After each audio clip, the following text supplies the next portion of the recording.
It's time to rock. Welcome to the channel, folks. Welcome to the 5150 show, the ranking of the tracks, Rock Professor. The ranking of the tracks in a serious and professorial manner. Oh, and when we've got John ZD351 on, a little bit of bullshit too. Only a little bit. Look at that. Oh, he's gone for the potty mouth inside 1 minute. Oh, dear.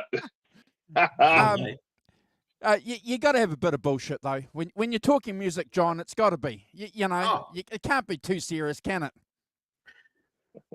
This is why Andrew's got that microphone strategically placed in front of him, because we can always tell when he's bullshitting, his lips are moving. You've got it. 100%.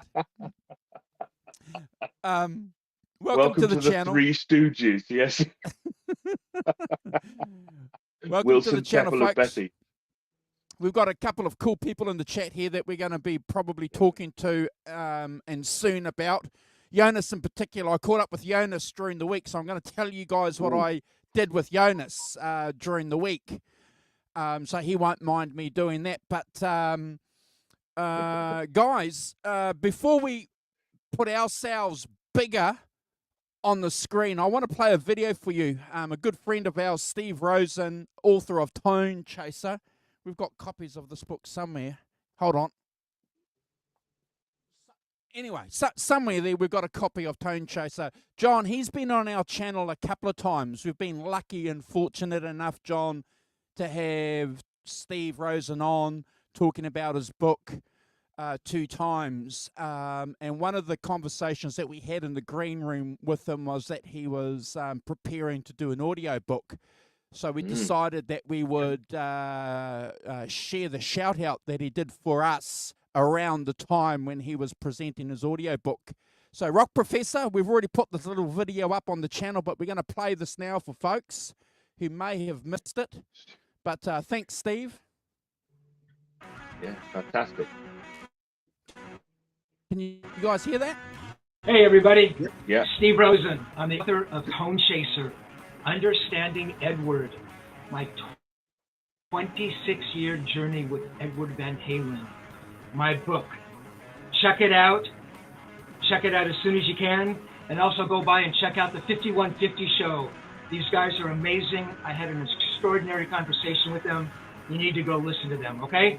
See you, everybody. Nice. Awesome. Well done. Thank you, Steve, for the wonderful shout out.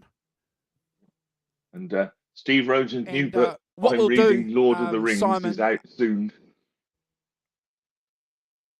It's taken him a long time. What we'll do, folks, is we'll include, if you are watching, if you guys are watching on a replay, we'll include some links to his book and his channel. I think it's just pretty easy. I think it's tonechaser.com. If you Google that, you're going to find it. But we've got some news before the Rock Professor wants to do a shout out. Yeah. I'll talk about the last bit of news that we're going to do next week. Simon, you've got a couple of things that you want to do. Then John, and then I'll probably do the last shout out. Then I'll get you to say g'day to the folks in the chat. What do you reckon? Yeah, sounds good to me. So yeah, I'd like to say thank you so much to Hugh Caldwell for last week's show. It was really cool. And great show. Hugh, thanks. Yeah. So thanks, Hugh, for stepping into the breach yet again whilst Brad's away, and doing a fantastic job, and with a great record. And I hope people watched it because it was really good. So thanks, Hugh. Soon again, I hope. Brilliant. Fantastic. John. I just wanted to say that hi to all the gang in the chat. I see that they're saying that it's good to have me on the screen because it keeps me out of the chat going wild. But I'm only here because someone's not. That's our mate Brad. We want to say hi to Brad. Hopefully he is having a nice, relaxing time. We were just saying that we haven't seen him posting as much stuff as what he was a few weeks back. So obviously he's got the touristy stuff all out of the way, and hopefully he's having a nice relax. And it's the best thing to do on holidays. So Ellen says he's in Greece, so I He's don't know in if he's Greece? relaxing in Greece. Or, well, there's plenty of things to see in Greece.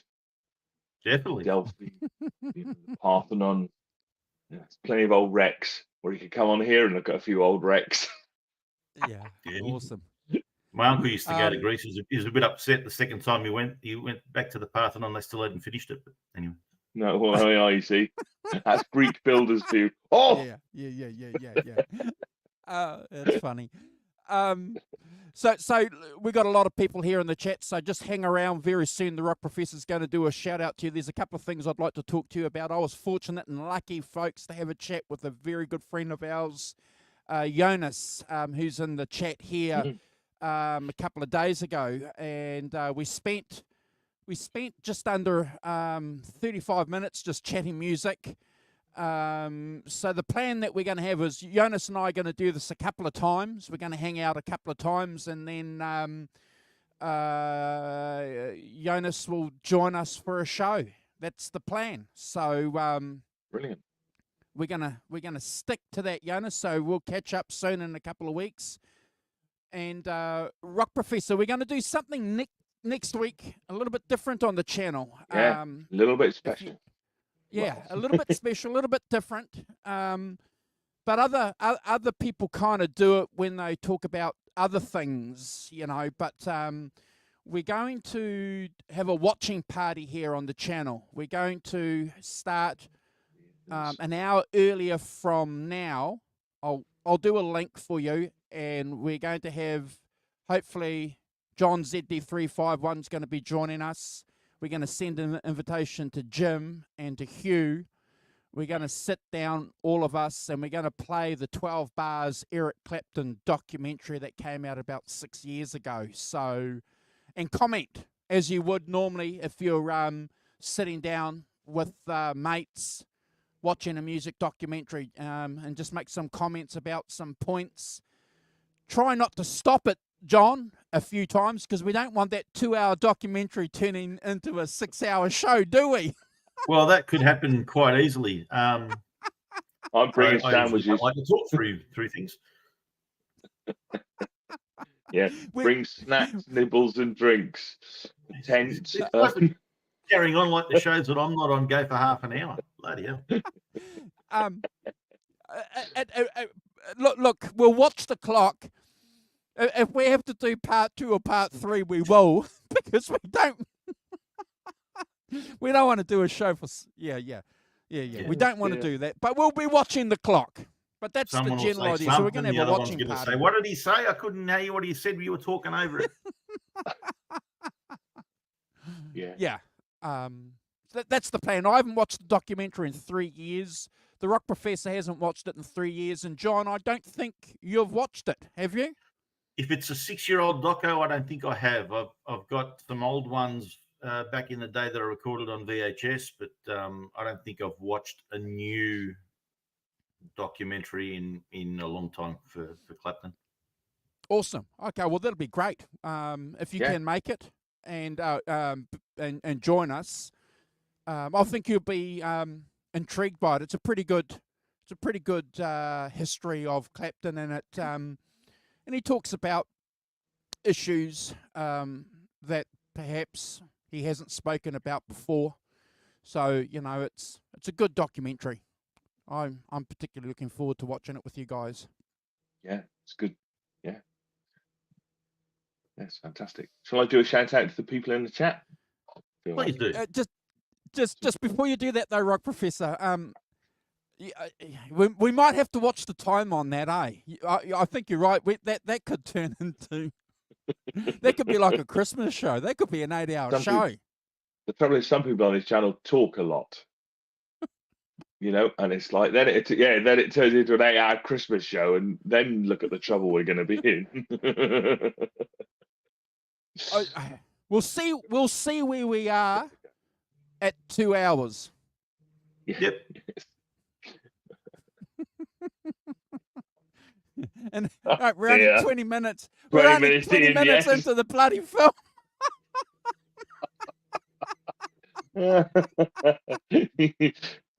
Okay, reschedule for next week. All right. Do a shout out. Yes, she is, Holly. I do. Ellen. Yes, she is doing very well. Thank you. Yes, fantastic. The channel dog. Pepper's the channel dog. All the best channels have a channel dog. That's the way it is. So we should say good morning and thank you very much to Eddie Van Hackett, who's given us a super chat of 3.49. So Eddie, thank you so much for that. That's really kind of you. Fantastic. Look at that. Ryan Hall. Good morning, Ryan. Trying to stay awake. We'll send you off, Ryan, to the land of Nod. No problems. Ed. Good morning, Ed. He's a fellow UKer, I think. We've got G'day, Ed. Nelson Rodriguez. Morning, Nelson. Out there in sunny California. We've got Jonas as well. Good morning, Jonas, and looking forward to having you on the show when you get here. That'll be fantastic. And another person from the community coming on, which is really cool. Todd Flowers, morning, Todd, from sunny Florida, I believe is Todd. Ryan, Good to see you. Phil Byers, good morning, Phil, and Ellen. Good morning, Ellen. News from Brad: he's doing every island in Greece. I don't know. Woohoo. According to Ellen, he is. And around them all. Fantastic. Some bloke called John Z D351 in the chat. He's doing double time. Well I'm doing my best. I'm terrible on the chat when I'm on screen. Makes it so hard to keep up. We've got Gretch Tony here Zeppelin. as well. Yes, good morning, Gretch.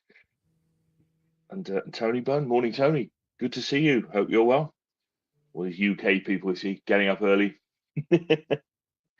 Fantastic. Fantastic. Ryan, hope I got everybody with a bit of luck. Yes. Yeah. Good. So thanks for everyone for getting up or staying awake late into the night. I was late in America, but so thanks guys for staying up for that. Yeah, fantastic we appreciate to see it. you all. Awesome. And thank you for sharing our channel, and thank you for subscribing and making comments. And we urge you, if you're watching on replay, please to go and check out our channel, friends. I'm going to make a mission of putting from now on. I'm going to put 5 channels that we subscribe to and that are our friends on descriptions on every show that we do, John. 5 different channels in the description box. Nice. just to make it a little bit easier for people, because we spoke about it last time, didn't we? Even the big channels, when they look at their analytics, that have 2 million subscribers, say only 60% of the people that watch us don't subscribe to us, and you've got 2 million subscribers. Yeah. So it's Well, amazing. the majority of the subscribers must be like me, that have subscribed to so many things you can't get around to everything. That's So correct.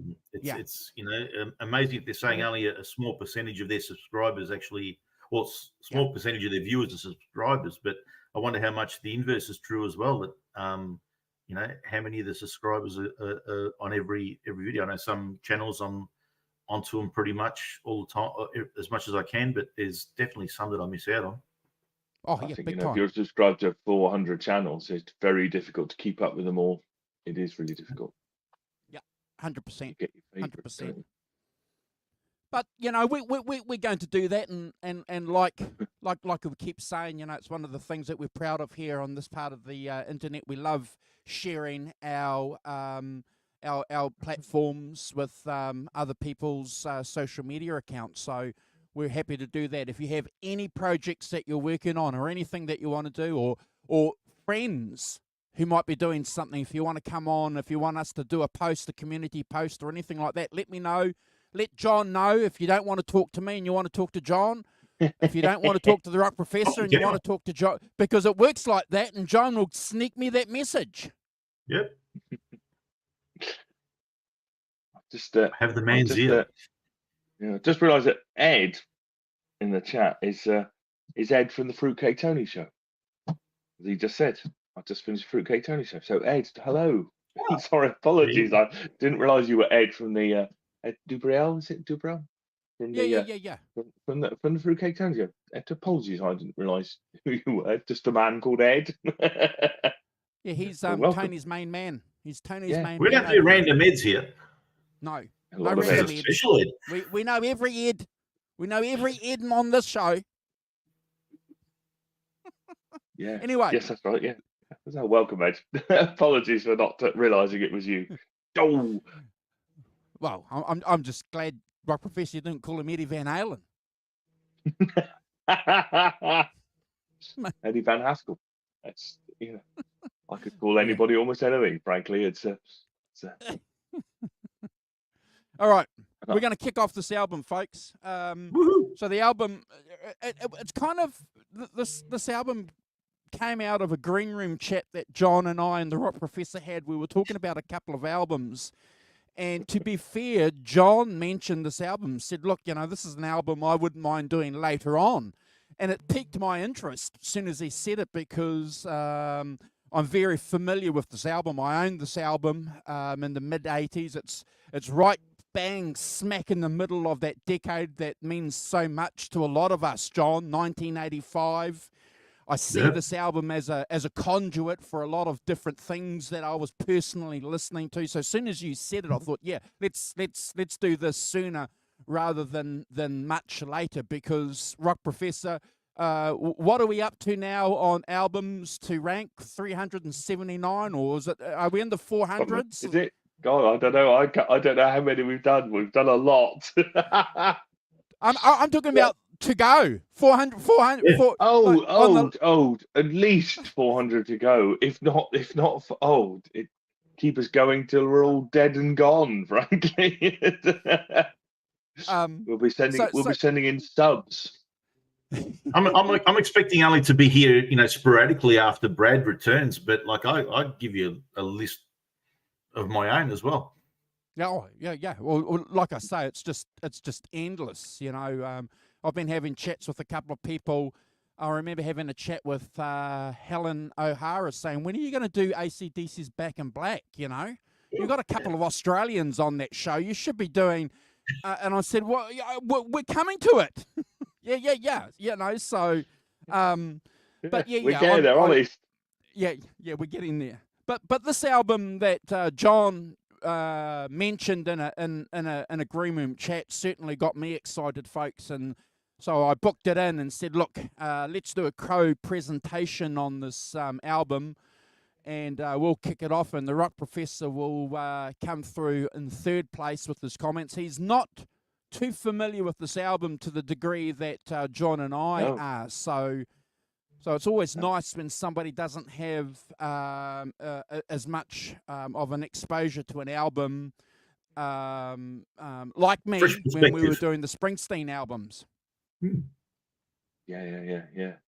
Absolutely, yeah. I've really enjoyed listening to it.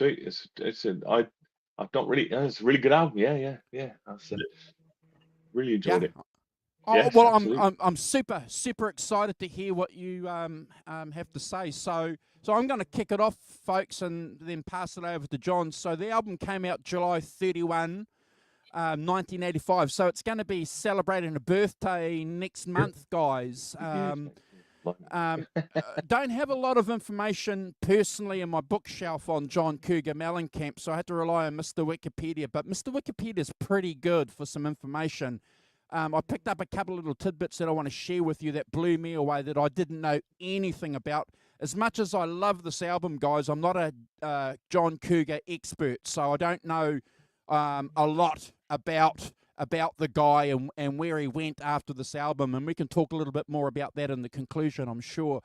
But Mr. Wikipedia said that he made the band rehearse and play at least 100 songs from the 60s before he recorded this album, because he was interested in getting that vibe and that kind of feeling, but also taking that music and applying that music to the technology that was available, because it was recorded in his home studio, basically, that he owned himself. So he was interested in sort of getting that crossover, and I think they nailed it out of the park. But anyway, I won't let too many cats out of the bag during the introduction. Interesting little tidbit that I want to share with you too that I picked up. R.e.M., who's a band that I love, and I know that the Rock Professor loves R.e.M. I love R.e.M. Their album, Life's Rich Pageant, was recorded a year after this in John Cougar's studio because they wanted the producer of this album to be involved. They liked the sound, so I thought, so guess what I did during the week? I went and listened to Life's Rich Pageant, and I tell you what the drum sound. Yeah. Yes. It's a $1 million drum sound, isn't it? Wow. Don Geehan is apparently the name of the producer. So I purposely didn't go and research him, thinking that maybe one of our co-hosts might add a little bit. But I'm not going to talk about my personal opinion of this album until we've gone around and done a bit of an intro, and then I'm going to tell you what this album meant to me in 1985. John, can you add to the intro? Yeah, well, basically, Scarecrow, much like yourself, I discovered it pretty much as it came out. Obviously, we're all familiar with John's work from his previous releases. John Mellencamp's one of those guys that you don't realise how many sort of hits he's had until he strings them all together in a row. As far as his impact here in Australia, he was one of the few places that I Need a Lover became a hit when it came out, and that was back in the late 70s. And then obviously he had a couple of minor hits off his Nothing Matters and What If It Did album with This Time and Ain't Even Done With the Night.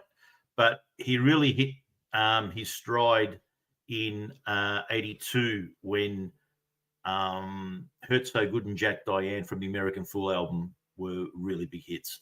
And then the follow-up album, had 3 singles, which was Pink House's Authority Song, and I'm just about to blank on the third one. I should have that up here in front of me, actually. But yeah, so by the time Scarecrow came along, everybody was very well aware of John Mellencamp, or John Cougar Mellencamp, as he was still going by in those days, and definitely he slot for me. I always associate Scarecrow and Born in the USA because they were both the albums that little less than a year apart, I guess, but both albums that got me into those two artists. Being an actual fan, obviously, I knew the singles from the radio, having heard them all. But once Scarecrow came out, I really delved into his back catalogue. Saw that the singles had non-album B-sides, so this album spawned 5 singles. I bought each one of those, and yeah, I've been right into this album. Basically, I've been a fan of this album, as it says right down here, since release day. Yeah, fantastic. Yeah, fantastic. Yeah. Thank you, John. Simon, do you want to add anything to the intro before we just talk about our personal experiences with the album, how we discovered it, and maybe a little bit more depth? Yeah. I mean, I agree with you. I think that the Born in the USA link is something we probably need to talk about as we go through. It's I recognise it as being a contemporary album from Born in the USA, but it's quite a different record to Born in the USA. I think when it comes down to it, not quite the same. I thought it was going to be more like Born in the USA than it was. So that's quite interesting that actually, in my mind, having listened to it this week, that actually that gap has widened between the two albums. Both great records, but not so. I didn't realise that he'd been first managed by Tony DeFries, who managed David Bowie as well. He decided that Mellencamp was too difficult for people to say, so decided on John Cougar, which frankly sounds bonkers in retrospect. But and it was he didn't realise that was happening until they showed him the album cover and it said Johnny Cougar on the front, and he said, "No, I don't want to do that." And he said, "Well, we do that, or it doesn't come out." So yeah, we had to go along with it. Yeah. Yeah, that is funny. You sound like you sound like a hillbilly. I am a hillbilly. Yeah, it's not an act.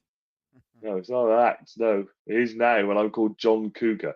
Which frankly is slightly dubious these days. Yeah. But yeah.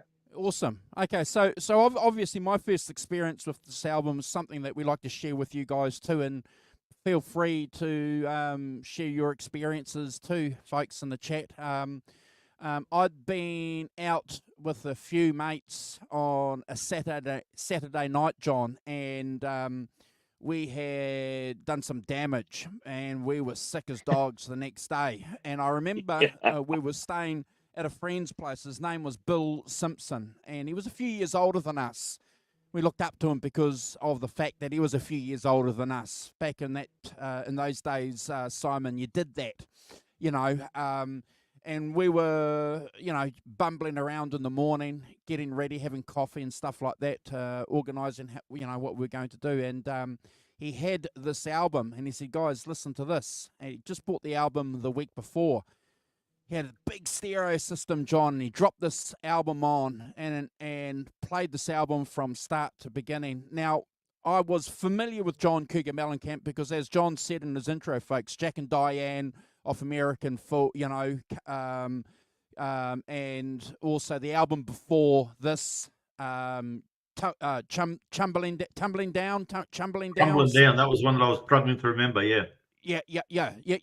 So they were mild radio hits. So we kind of knew the guy, and I was intrigued by the cover, John and Simon.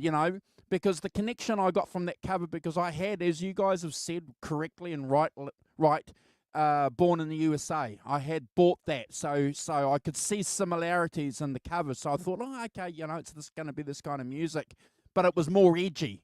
You could hear the guitars more on this album than Born to Run. So we're not getting into comparisons. Born in the USA.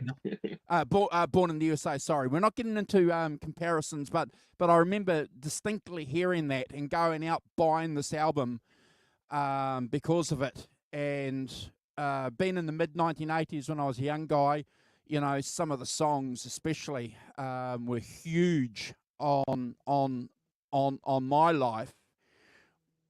One thing that we didn't get here in New Zealand, Simon, we didn't get a lot of the videos.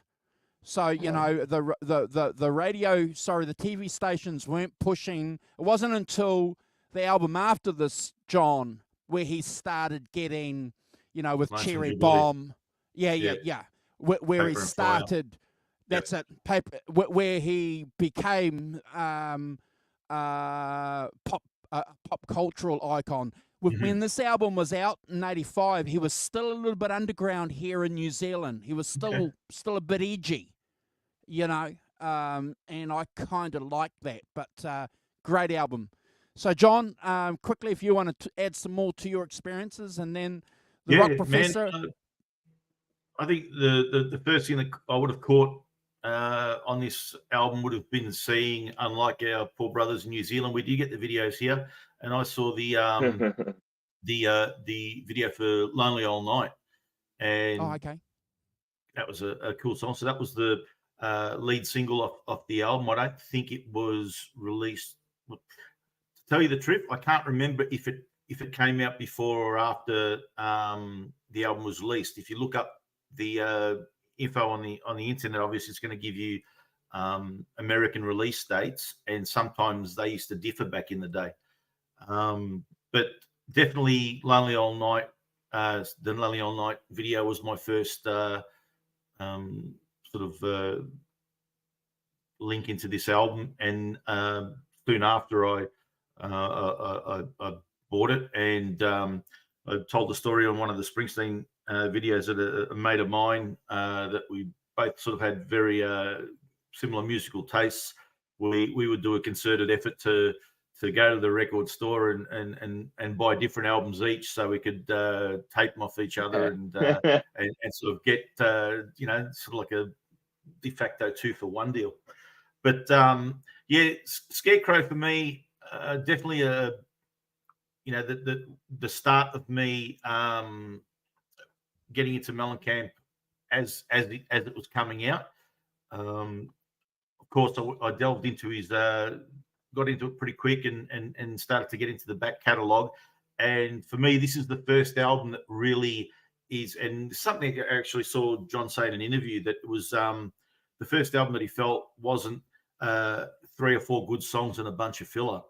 And definitely the preceding albums can be seen that way. I sort of, you know, feel that way about them, definitely in a lot of cases. But Scarecrow for me is an album that you can put on from start to finish, and it's a great ride. It all nowhere near being a concept album, but also definitely has a real feel of John's connection to his hometown of Seymour, Indiana. Definitely it evokes that. And for a guy halfway across the world, young guy as I was at the time when I got it, definitely was a window into that world, whereas the previous albums were a bunch of songs. Thank you, brother. Yeah. Simon. Yeah. Yes, I agree. I think you're right. It's not a concept album, but it has a kind of unified feel and a unified kind of set of subject matters in it that are that run through the whole album, which I think is really cool, actually. And as I said, I'm not really familiar with it. I know the singles, R.o.c.k in the UK, CK and Small Town and stuff. I recognise those as songs, but the rest of it not at all. And so I was really, it was really good to play it. I think that it's, as I've just been saying in the chat, I think that what surprised me a bit was the sound of it. Although the drum sound is a very kind of 80s drum sound, that tremendous kind of expensive smack to it. But the rest of it reminded me a lot more of kind of a bit more indie. I mean, Andrew was talking about REM earlier, and I think there are some comparisons with that REM, with the way REM did songs, and we'll get into them in more detail. But I think that's quite, that I definitely felt there was a connection there between that and various other people as well, that of things that I know better, that seem to chime more, particularly an album by a New Yorker called Willie Nile, called Vagabond Moon, which is a fantastic record, but has a similar kind of, not subject matter, but a bit, but kind of that similar kind of guitar sound to it, which is interesting. But so yeah, it's been as I say, not really known the album before this week, it's been great to listen to it, and really enjoyed it as a record. And I like records that have things to say, and clearly this has things to say, the stories, but stances on things, and clearly he's been a supporter of Farm Aid. I think he's one of the founders of Farm Aid. Yes, with Willie Nelson. Continues it. Willie Nelson and Neil Young, and yeah, absolutely. It's which I think is pretty cool. Putting your money where your mouth is, kind of thing. Supporting people. All right, shall we rank the tracks? Yeah. Awesome. All right, thanks, Simon, for that. So, Rain on the Scarecrows, the opening tracks. And remember, folks, you're invited to give your rankings in the track. And also remember, too, that we're ranking the original album. So, on Spotify, there's a couple of extra songs. And also, there's a 22 remix that came out. So, we'll always try and stick to the originals. Rain on the Scarecrow. Boy, guys, what a cool opening riff to this song, loaded with loads of snare drum snap. John, it just blew me away. I was listening to it on my headphones, and it was just incredible. Sets the tone of the album, doesn't it, this song? We know a little bit about this album, so if you're listening to this song for the first time and you go back to the start, you can see that this is clearly signposted from this song. The fact that they're talking about small farmers, you guys already mentioned that a couple of minutes ago.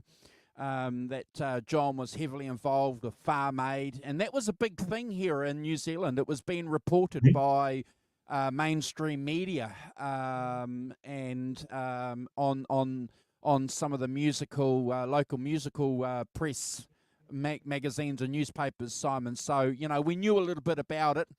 And obviously that's riding on from USA for Africa and Band-Aid, from that kind of general kind of consciousness, that was growing from that movement. And I love that. And we'll talk obviously more about the landscape and the soundscape of America. But certainly for me, this sets the tone. I'm not going to say a lot because I've got to make sure I've got some room for you guys to talk about it. But as far as that sonic audio experience, if you listen to this track, you're not going to be disappointed with what follows, because it just gets better and better. So, John, Rock Professor, it's got to be a 10 out of 10 for me. John. Yeah, I can't disagree with anything you said there, mate. So definitely the song that sets up the album, encapsulates the themes and really I don't think we often talk about the importance of sequencing. There's no other song that would open it up as good as what this one does. Definitely, if you see the video to this, they went and shot around the local town there, spoke to some farmers, and definitely this is I'm sure what got the Live Aid ball rolling for him. But it's a great track. I think that right from the get-go, again, this is like my first Mellencamp album, but I think that if you were following him along and listening to his albums in chronological order from earlier in his career, it definitely gives you straight away an idea that he's got a new sound going, and I feel that and it probably was more so on the next album, Lonesome Jubilee, where the sound was the violin was a lot more up front. But this is like the first album where Lisa Germano features quite heavily in amongst the sound. And yeah, as I said before, it's the album itself is I think a step up from what he was doing previously. I did see recently, I was watching a whole bunch of different stuff in preparation, and in one interview, someone asked him what was the difference between A.ha. and Scarecrow, and he said basically in the time between those two albums, he stopped writing and he stopped playing, and he started to live and really just soak in what was happening around him, definitely locally in his life. So I don't know if it was a conscious effort, but that strategy definitely paid off, because what you have here is a whole bunch of organically connected songs that, it's not a concept album, and it's not sort of a story running through it, but definitely all these songs come from the same place. And Rain on the Scarecrow, definitely a important track for the album, and an important track for John's career, and anything less than a 10 would not do it justice. Awesome. Thank you, bro.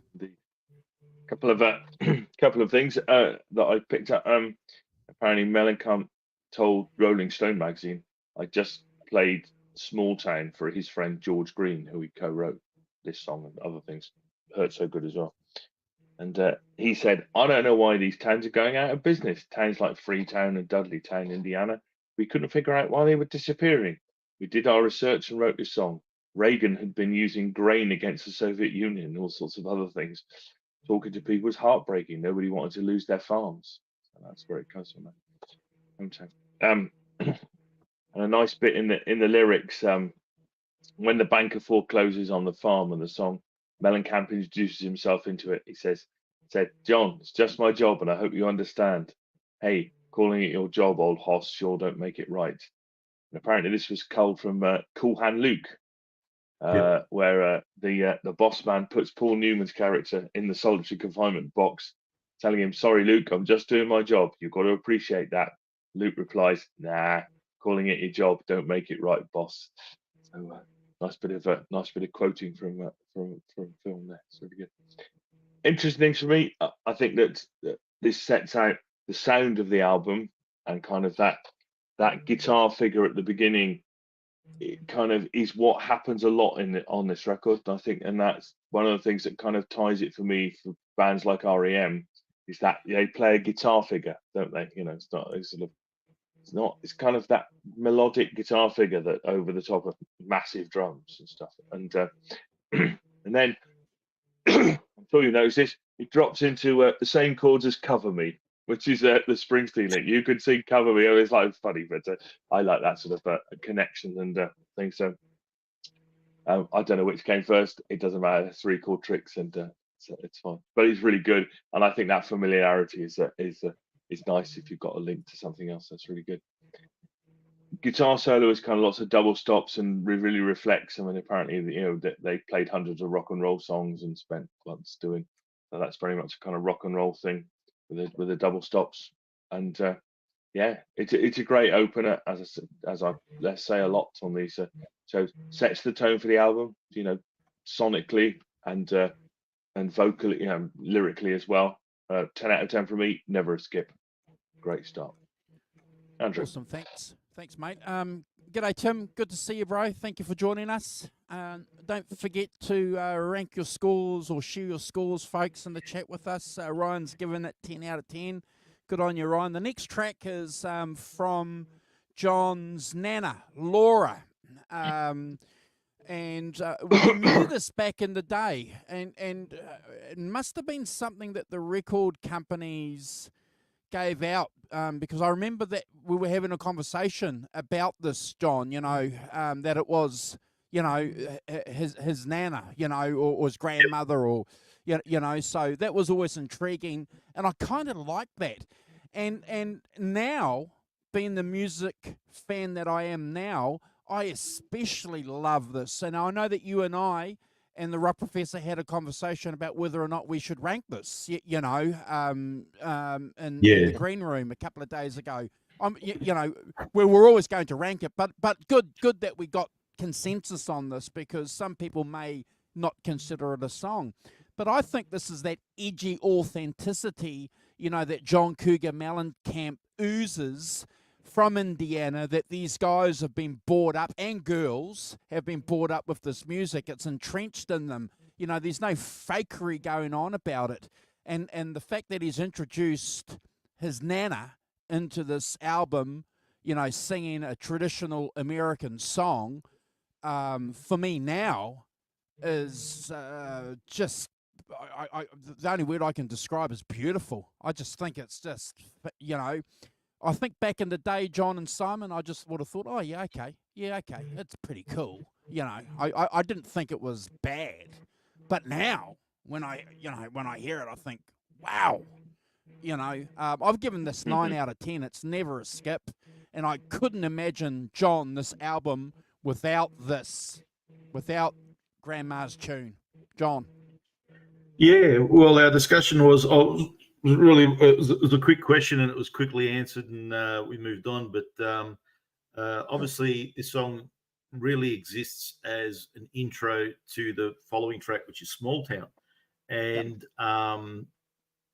yeah, I was actually surprised that I happened across an old MTV Presents TV special on YouTube that was obviously commissioned at the time of the release of this album. And one of the very first things you see is Laura Mellencamp sitting in a chair out in the field singing this song. That's right, yeah. And sounding exactly like it was like she did on the album. So I didn't get time to I actually took a screenshot folks. and sent it to Andrew before. I didn't get time to upload it because I was, but you might be able to see Nana there. Yeah. Yeah, I can. Yeah. Okay. And I'll add these pics of Nana onto our onto a post if you want to see Nana. Sure. The only problem I've got with it is that it's listed as traditional, but it's actually didn't take me long to find out that it was. Well, I actually knew that it was a longer song because, I'm trying to figure out where I know this from. This is like old knowledge from ages ago, but basically the song's about a man on a train with a little baby, and the baby's crying, and all the passengers are saying, you know, can you shut the baby up? It's keeping us all awake.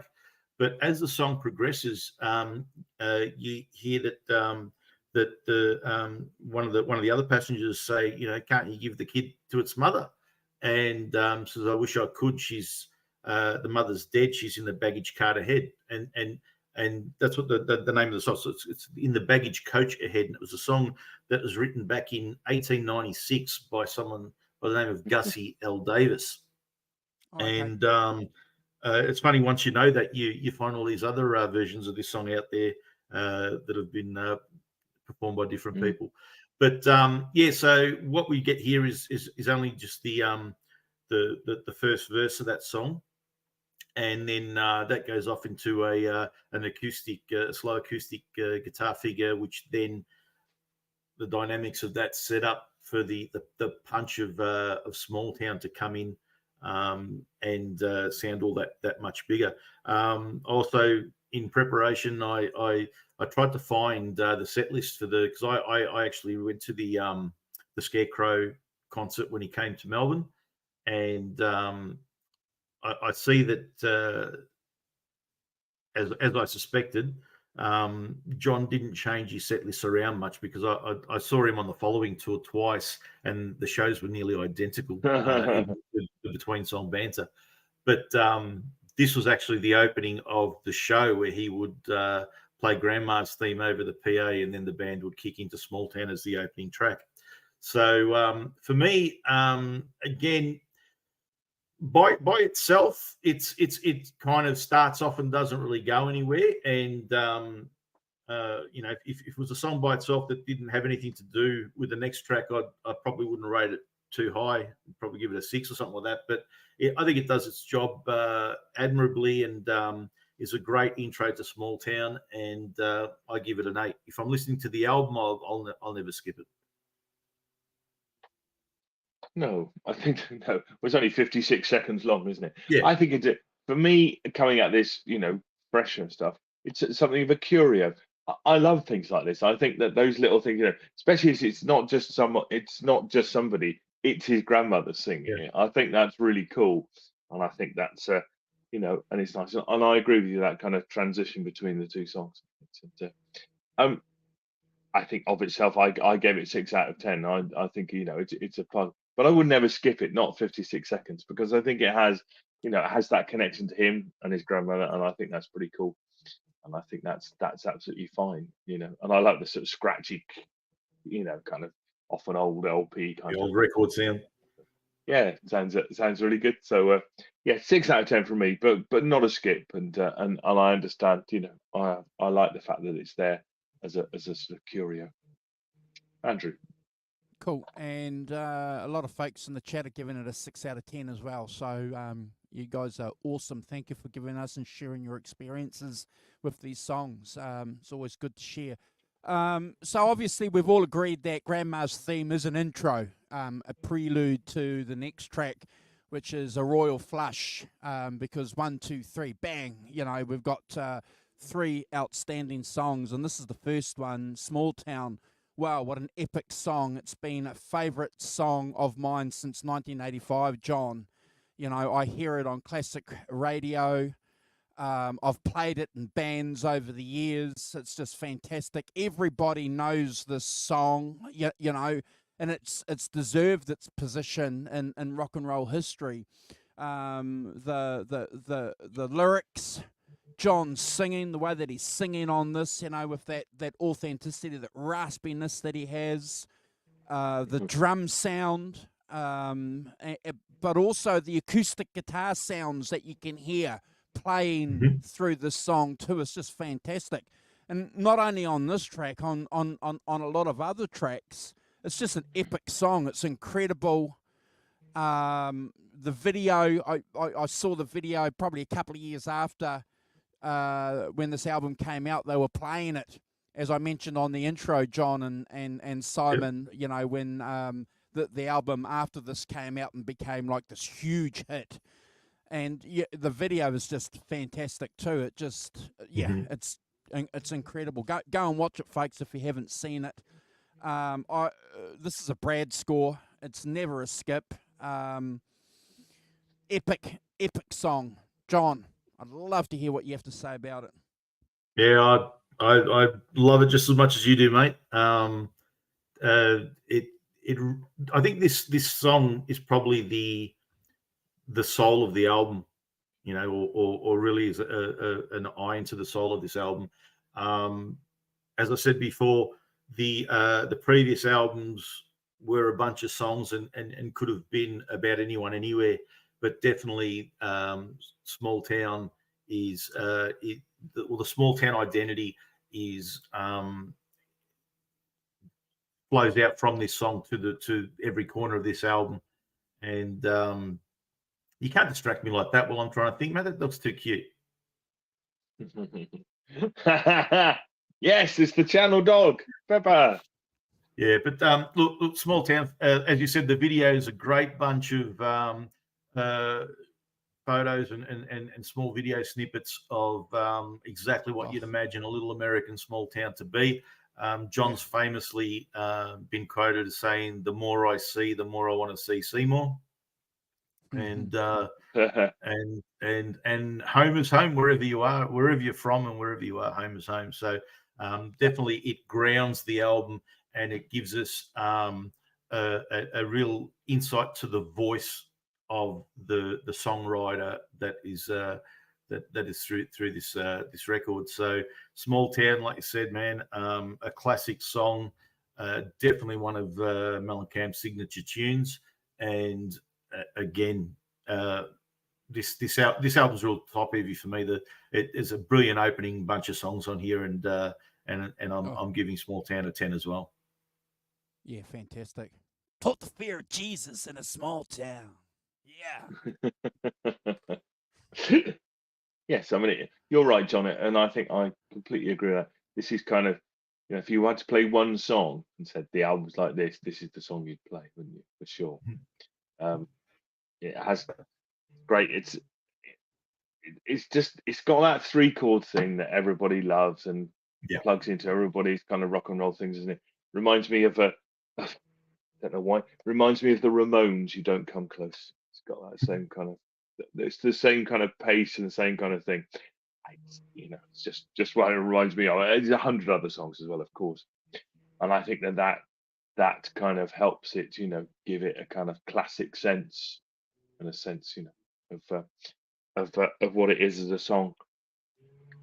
You know, as you say, it's got acoustic electric. It's got an organ, you know, in the instrumental breakdown. It's got a wheezy harp, you know, him playing, but a wheezy harmonica playing and stuff, and those chimey guitars. And I think that chimey guitar sound definitely coming to the fore. But you know, it's a proper story. It's about, you know, him growing up in Seymour in Indiana. You know, it's reflections on that. So I think that grounding reality gives it a gravitas and you know, a reality that makes it a great song. So it's 100 out of 10 from me. Brad's score, never a skip. One of the interviews I just saw recently from around about the time, he said that he wasn't interested in making any music that someone just couldn't come home from their job and pick up a guitar and play and just strum a few chords and play. And that's definitely this song. The single had an acoustic version of the song on the B-side, which was included in the re-release, and it's actually included. I'm sure anyone goes to Spotify to find this album, they'll be able to see it, and it's a slower version, and just as powerful. A bit more introspective with the performance of being just a single voice and guitar. But it's just a brilliant song. Yeah, it's 10 out of 10, that version too. And like I said when I was talking about it, it was a song that we all used to sing, you know, with guitars and beer and alcohol and all those things that you used to do back in the day. You know, it's just fantastic, John. It's incredible. And thank you for mentioning that. Go and check out, folks, if you haven't already, you know, the extended version on Spotify and get blown away. So, and everybody in the chat agrees. Tony's given it an 11 out of 10, as is Ryan. So, Todd, 10 out of 10. Alan, 10 out of 10. So, you know, we're all on the money here, folks. The next song is Minute to Memories. Now, I'm going to tell you something, John. Tell me something, Andrew. This is where I have to be very, very thankful to you, because when we mentioned that we were going to do this album in the green room, I said to you, I hadn't heard this album for a long, long time, but I was familiar with this album. Mm-hmm. I owned this album. I had this album on. It's the only album of Mellencamp's that I've ever owned. But that's going to change, folks. But we'll save that for the conclusion. When I listened to this track the first time, I was blown away, John and Simon, by this track, because I had completely forgotten this track. I don't think it had I couldn't remember the effect that I was hearing, listening to it recently back in 1985 when I was hearing it. Like, I certainly never skipped it, but this is, you know, sometimes we talk about albums having deep cuts. For me, John, this is a real, real deep cut that just blew me into the atmosphere and back and around the earth about 15 times, you know, spiritually and you know, sonically, and all those metaphysical things that sometimes happens to you when you hear a song. And I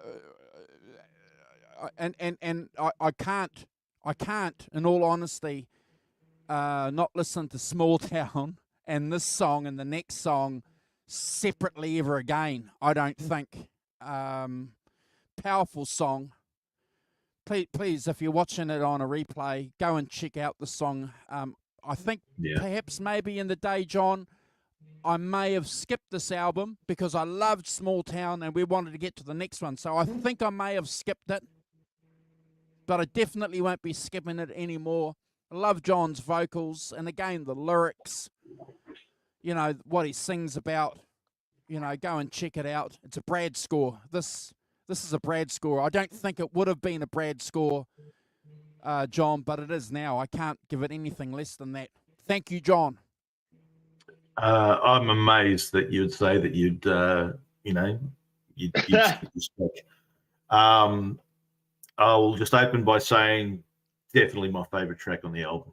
And like, I love Small Town, and I love a bunch of the songs on this album. I reckon it's a fantastic album, but this song, something about it really got to me. Wow. From the day that I heard it as a 16, 17-year-old kid, whatever I was at the time. It's basically the lyrically story of, you know, recounting a guy saying that, you know, he's on a Greyhound bus and sitting next to an old man, and just a conversation and some of the stuff that he said, and then later on the songwriter realizing that he should have listened to him, and now that he's older, he sees the old man was right, and that hit me even as a headstrong young man who wasn't always too keen to listen to people. It's just, yeah. Look, I'm going to fumble over my words thinking about this song because I love it so much. And also musically, the one thing that has always got me on this one is there's a musical break between the second and third verses where the band is just sort of like keeps going in, and Kenny Aronoff, I could talk for 2 hours on Kenny Aronoff. You know, like, I love that guy. But just the drums going nuts, and then it all just like sort of goes down to a break, and the third verse is a nice sort of like quiet verse, and then the fourth verse like really kicks in, and he's, you know, and I remember one live version of that where I'm just waiting for it to kick in, and he sort of sang it like the third verse sort of quietly, and I was a little bit heartbroken in that moment. But no, there's so many moments in this song that I just live for every time it comes on. I'm so happy that when I got like an hour and a bit drive to work the days that I go into the office, so I often just throw on whatever mix Spotify makes for me on that day, the daily mix, and I'm so glad that this song comes up as often as it does. But I love this. If I was allowed to do more than 10, I would, but obviously I'm not. So we said that You're allowed. tens. You're allowed to do more than 10, John. There's No, you can. other people can do that. I've put that boundary on myself, but as we've said, there's 10s and there's John scored 10s, and this is definitely a John scored 10. Oh, right. Oh, blimey. So we've got Brad score, Hugh score, and John score now. This is excellent. We've got a lexicon. Which of really, scores. look, as much as we joke about the 10 out of 10 thing, and if you want to go more than 10, the way I see it is like if I cut Andrew's head off, but then I cut Simon's head off, burn his fingers, stick my finger up his bum, and then throw him in a vat of acid, is he really worse off? No, it's as good as you can get, but even more. What a terrifying image that is, John. Thank you. Well, sort of just I'm trying to make a point. But man, minutes to memories. If you're not gonna if you're not gonna listen to anything else from Mellencamp's catalog, listen, it's probably my favorite song of his. I just love it.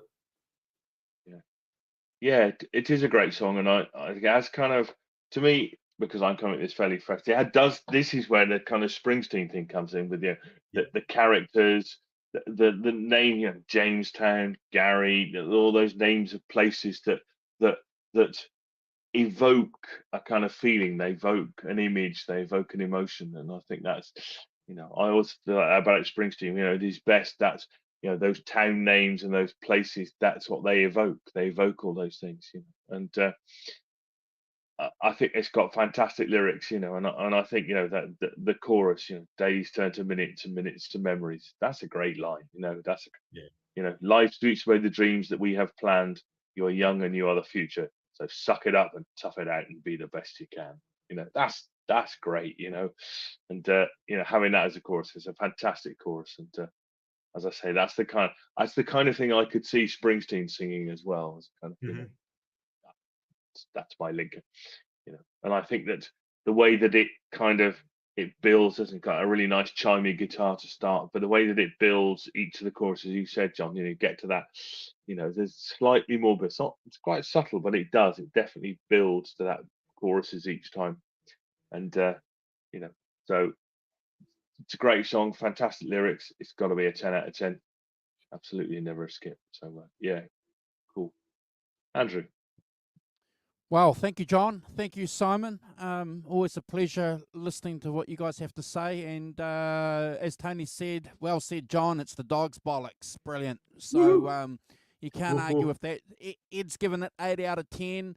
And Todd's making a good point here. Go and check out Kenny's YouTube channel. It's fascinating. Yeah. And John Cougar's channel too, because he's got a lot of interviews up there talking about these albums and songwriting and stuff like that, and he's very candid, smoking, swearing, it's all good. Did you see Todd said earlier that he'd been to college with Larry Bird? I mean, come on, that's the amazing. Great Celtic the great Boston Celtics basketball player. Yeah, he went to college with Larry Bird. Todd, I think that's amazing. That's fantastic. Well done. Yeah. Larry Bird. I'm a Celtic fan. We were talking about that last time. I love the green and white hoops. Anything that's got green and white hoops, because I'm a Maris man, I'm going to support. Anyway. Celtic and the Boston Celtics. Yeah, absolutely. Yeah. So guys, we're up to Lonely Old Night. And again, I'm going to be really, really keen and interested to hear what you guys have to say about this. Simon, another song that we used to play, just a couple of chords.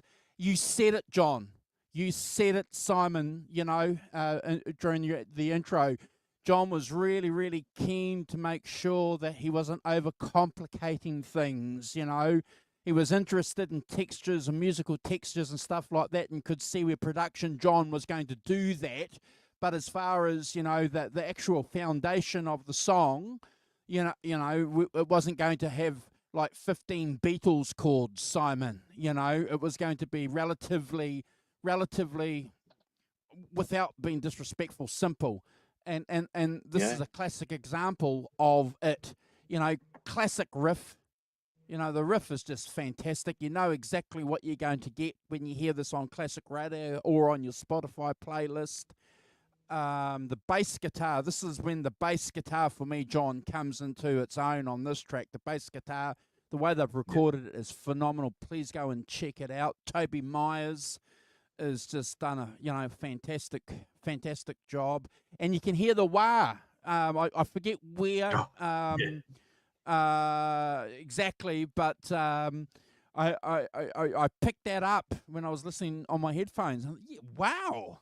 You know, I don't think I've picked it up listening to it for the last 20 years on the radio, John, but I picked it up listening to it, you know.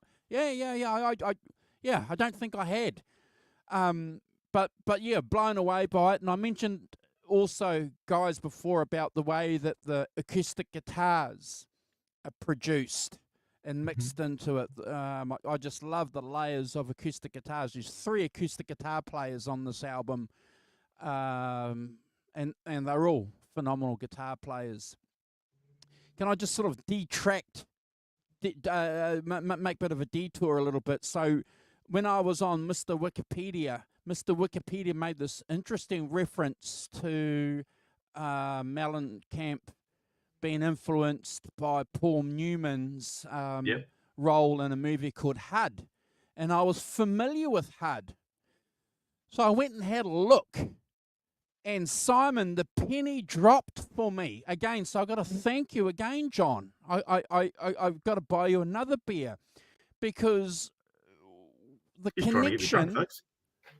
connection between Mellencamp and HUD, yes, as a songwriter, he's absorbing and he's projecting his own environment, you know, his own rural environment and what's happening politically and economically in the States. But he's also, and you guys might remember, Springsteen was encouraged by his manager to do this, to go out there and read novels, to go and see films. And, you know, so Mellencamp is doing the same thing, you know, pop culture. And we're going to be talking more about pop culture later on because there's a couple of other songs that make reference to it. But he's very clever in taking that. And I've got a still, one of the posters of the film that I'm going to show at halftime for you guys that invokes that feeling, one of the feelings from that film on this album.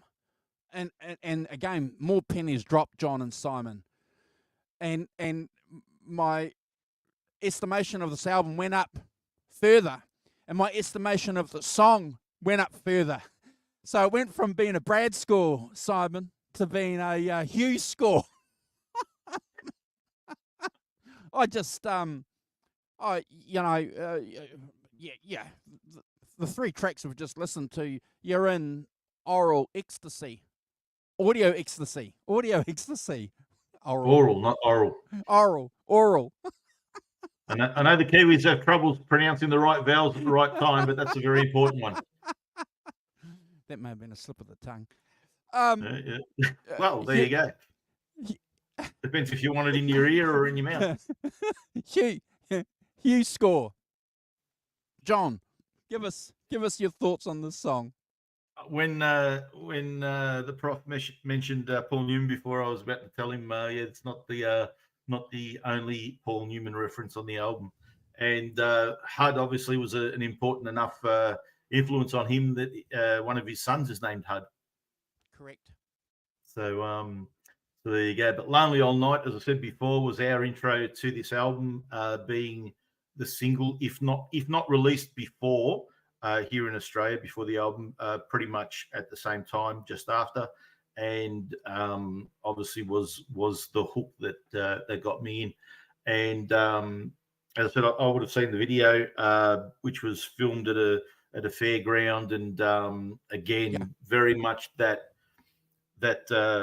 vibe of small town middle America that was like a fairyland to someone in Melbourne, Australia back in the 80s. So much like yourself, a song that I've played on and off with jamming with friends, and a song that has never left my my playlist, and always been listening to these tracks.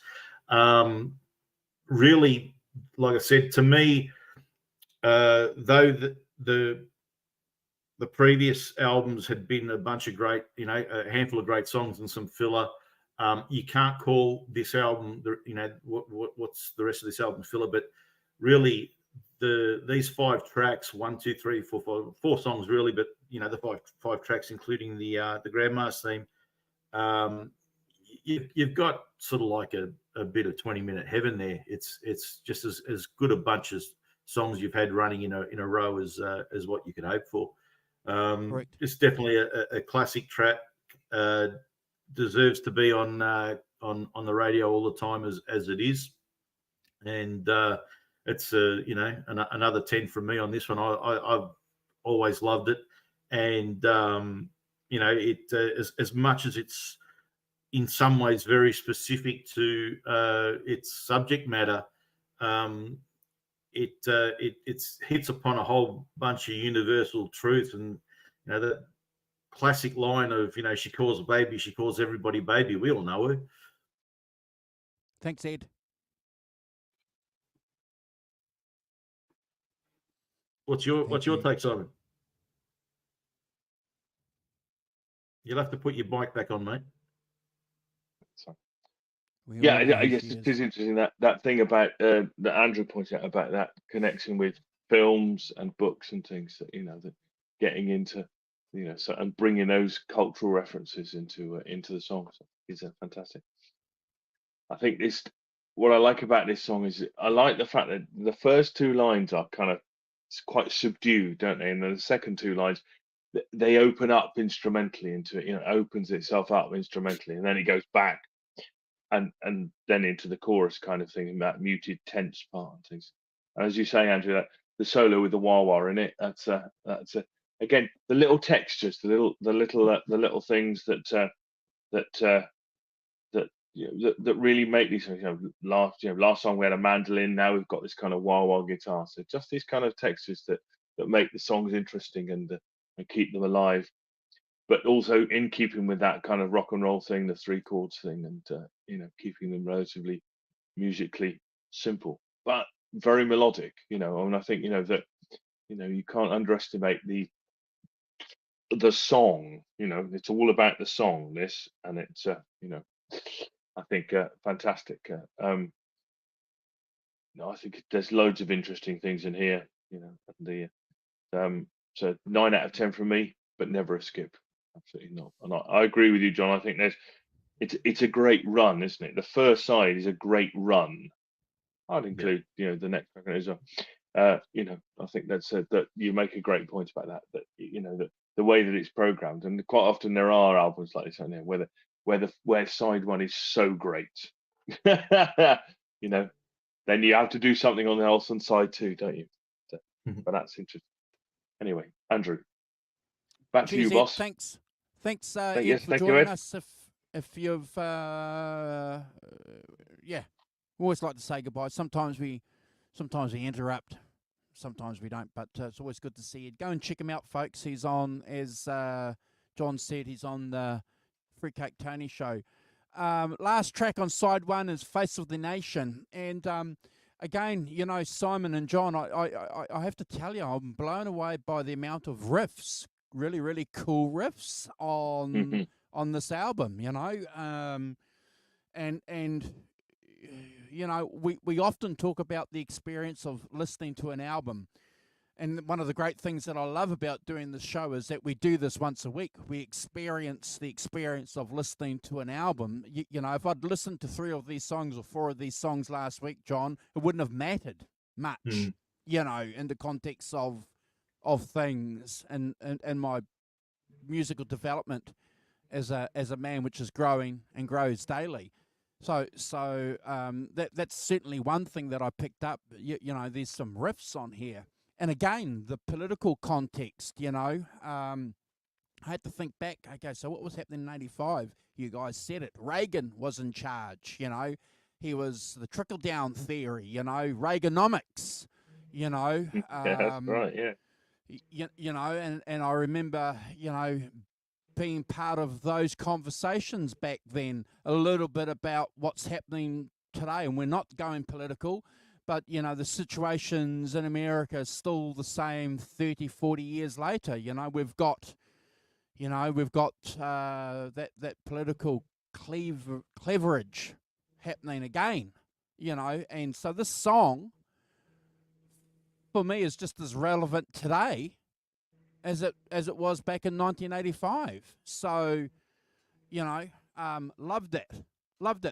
Political lyrics, and they're not overtly political. You can make from them what you will. Cool song, John. I've given it 8 out of 10, and a fantastic closer to a great side of a great rock and roll album. John. Yeah, it's sometimes it's hard to divorce political from humanitarian and from social. And I think the linchpin of this song is the line, see the people starving underneath the tree, whatever happened to the golden rule. And I think that's the main thing. And as much as politics affects that, I think that's a bigger concept than just politics. And I think that lyrically, this song really just touches upon the disappointment, and it links back to, you know, the situation in the opening track and the title track, "Reign of the Scarecrow," where, you know, there's people out there doing it tough, and you sometimes wonder whether that's needs to be like that. And yeah, definitely musically, this song, I always felt that it's sort of like I said, I love that run of the first 5 tracks, and this is a song that I've never really been you know, so as enthusiastic as what I was for those ones. But it's definitely, like I said, great bass riff. It's the first thing you notice on this song, that Toby's right up front on this one. And yeah, it definitely goes in with the rest of the album as being, you know, a song about community, and on a grander level, where you know, obviously John as the songwriter is looking at what's happening to what the country used to be, or what he would have perceived it to be, you know, through younger eyes, and what he had seen it become. So yeah, I'm like you. I was hovering between 7 and 8 for this one. Not as much of a personal favorite for me, but definitely a strong song, and worthy of its place in the album. Cheers, bro. Fantastic. I got to agree with you. Simon, Rock Yeah. Professor. Yeah. I think this is the thing that struck me about this is that it starts off with that kind of funky bass line and the snare, and the guitar that sounds like it could be an In Excess song. Yeah. Dun, dun, dun, dun, just that little guitar figure kind of thing. I think this is the first song on this side that is kind of more rooted in the 80s than it is in the 60s and 70s. I think the other stuff, you know, the other songs are very much more rooted, you know, in that 3-chord thing of the you know, 50s and 60s rock and roll thing. This kind of changes the vibe somewhat, and I think that for me, that's what the difference of this song is, and I think that's why it kind of sticks out a bit. Maybe I wouldn't have necessarily put this one here. Maybe chosen something else more in keeping musically with the with the other songs on it, you know, because it's got that kind of that guitar, you know, that kind of chopped sort of guitar sound on it, and it's clearly the verse has quite a lot of space in it because of that. It's a bit more kind of police-like maybe and stuff. So I feel like it has a more of a 80s kind of vibe to it than the 60s 70s one, and I think that that maybe slightly makes it incongruous with the rest of the album songs. It's a good song, it's fine, and it's got again, it's the message, the lyrics are in keeping with the rest of the album. What we've heard so far, definitely lyrically still there, but musically different, and that's fine. Change it around and make something different. I like the guitar solo. It's got kind of melodic. It's got some quite sort of jazzy stuff in it as well, again, which is not quite what we've had before. So kind of trying to, I don't know whether they're trying to open out the sound, change, in preparation for side two. Not sure, but I think maybe musically, as I say, it's a bit different. 8 out of 10 from me, and never a skip. Not a skip, but yeah, 8 out of 10. Awesome. We're all on the money. Todd's given it a 7 out of 10. Ryan an 8 out of 10. And Alan an 8 out of 10. So, yeah. So we're on to side two. So what we're going to do now, folks, is just flick through a couple of photos for you. If you give me 2 seconds, I'll get rid of the comment from Alan. Photos. So we've got a clear run. Somewhere in here, we've got some photos. Have I done my job? Yeah, okay, right. So this is the cover of the album. Now, I just think that album cover, when I saw it, was so cool. It just, I don't know about you guys, but it just sums up what's inside the album for me musically. Yeah, the red highlight over the black and white image is great, and I think it's as a beautifully composed album cover. And he's got the Scarecrow there on his shoulder. Yep. The tractor, the fence. It's just denim jacket. Can't get more American than yeah, I love it. Okay.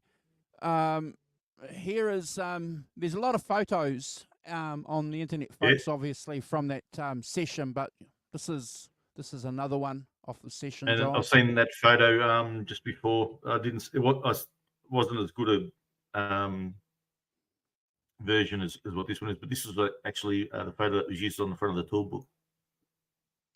Yeah. So this is the still one of the posters from Paul Newman is HUD. Great film. Go and check it out. It is a great film. But it kind of just sums up that music landscape so much. This film will never be the same for you after watching this show and listening to this album, folks. We've contributed to your cultural awareness and understanding, haven't we, Simon? We hope so. Doing our social duty. Yeah. That's your ticket, brother? Yeah, that is actually my ticket. So long ago, I used to take my ticket home after a concert and put it in the next spot in the photo album. So I'm lucky enough to have all the old tickets from my days. So there you go, 6th of June 1986. I was lucky enough to watch John do, I think, 9 of the songs from this album on that show. Wow. Look at that, $24 for a ticket. How good was that? And obviously 24 of those dollars don't buy you what 24 of today's dollars did, but I still think proportionately you weren't getting gouged as what you are these days for a show. No. But no, you're not. Yeah. Man, I still remember that show. Had a great time, and in reference to the story of how John got his band to learn 100 60s rock songs, the encore was a medley of a bunch of old 60s tunes, and then he finished with Under the Boardwalk as the final track, which was also recorded as one of the B-sides to one of the singles off this album. Had he come to New Zealand during these years, I'm definitely sure I would have gone to see him. I went and saw him with a group of friends in Scarecrow. They played here in 2008. And Okay. I can tell you that the ticket was a lot more than $24, John, in Can imagine, mate. 2008. Um, That's because everything in New Zealand is more than anywhere else in the world. so there's a pic from him from 86. Just got a couple of pics here. There's one from him, Farm Aid, playing as Gibson. Another one there, John. Another still there from Farm Aid. Mm-hmm. Big part of a big part of his musical legacy, wasn't it? Oh, definitely. And, you know, something that I think grew, was reading, you know, they thought they'd be able to do one show, and it's become a thing that after the first few years, that it missed out a couple of times on the first few years, but it's basically been an annual event. And more often than not, he's performing at it, and something that's still going today.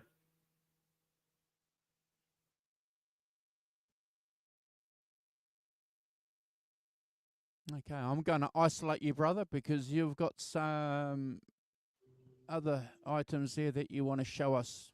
Oh yeah, like I did send these photos through, but let's have a little on. So again, the amazing thing about this album, it had 5 singles from it, and being that back in the day, if someone had a B-side that wasn't an album track, I was very interested. So Lonely All Night was the first single that we've already spoken about, and back in the day, the cassette version and the CD version had "That's the Kind of Fella I Am" on it as the final track.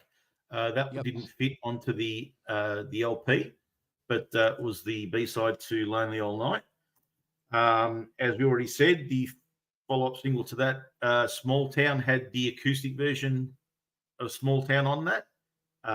Easy enough for you to find on Spotify. All these tracks they're actually on the reissue. Actually had a watch out the glare there. That's the Rain on the Scarecrow single that had a live version of Pretty Ballerina, an old 60s tune on it.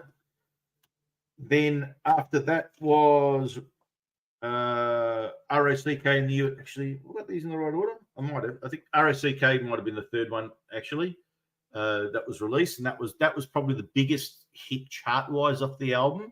I always seem to think that "Lonely All Night" was the big song off the album, but this one actually did chart higher. And I actually was surprised to see again. Wikipedia had the international date chart positions listed, and I was surprised that these songs weren't top 10 hits. They were obviously on the charts and all over the radio and all over our MTV at the time. But yeah, so R.o.c.k. and USA, obviously a very well-known song from the album that we're about to come up on the rankings. That had the classic "Under the Boardwalk" as the B-side, which, as I said before, was the closing on track of the encores. And then "Rumble Seat" was also a single, and that had a version of James Brown's "Cold Sweat" on it. Mm-hmm. So yeah, great stuff. You know, and obviously, you know, sort of the norm is 1 or 2 singles off an album, and then you get these like juggernauts like Thriller that might have 7 or 8. But yeah, five singles that all performed quite well. Is nothing to sneer at, and a testament to the depth of how much good stuff was on this album. Thank you for sharing that with us, brother, because Under the Boardwalk, go and check out his version of it. It's outstanding. It's an outstanding version. Yeah. It's just, yeah. The way that John sings it, wow, his voice is just incredible.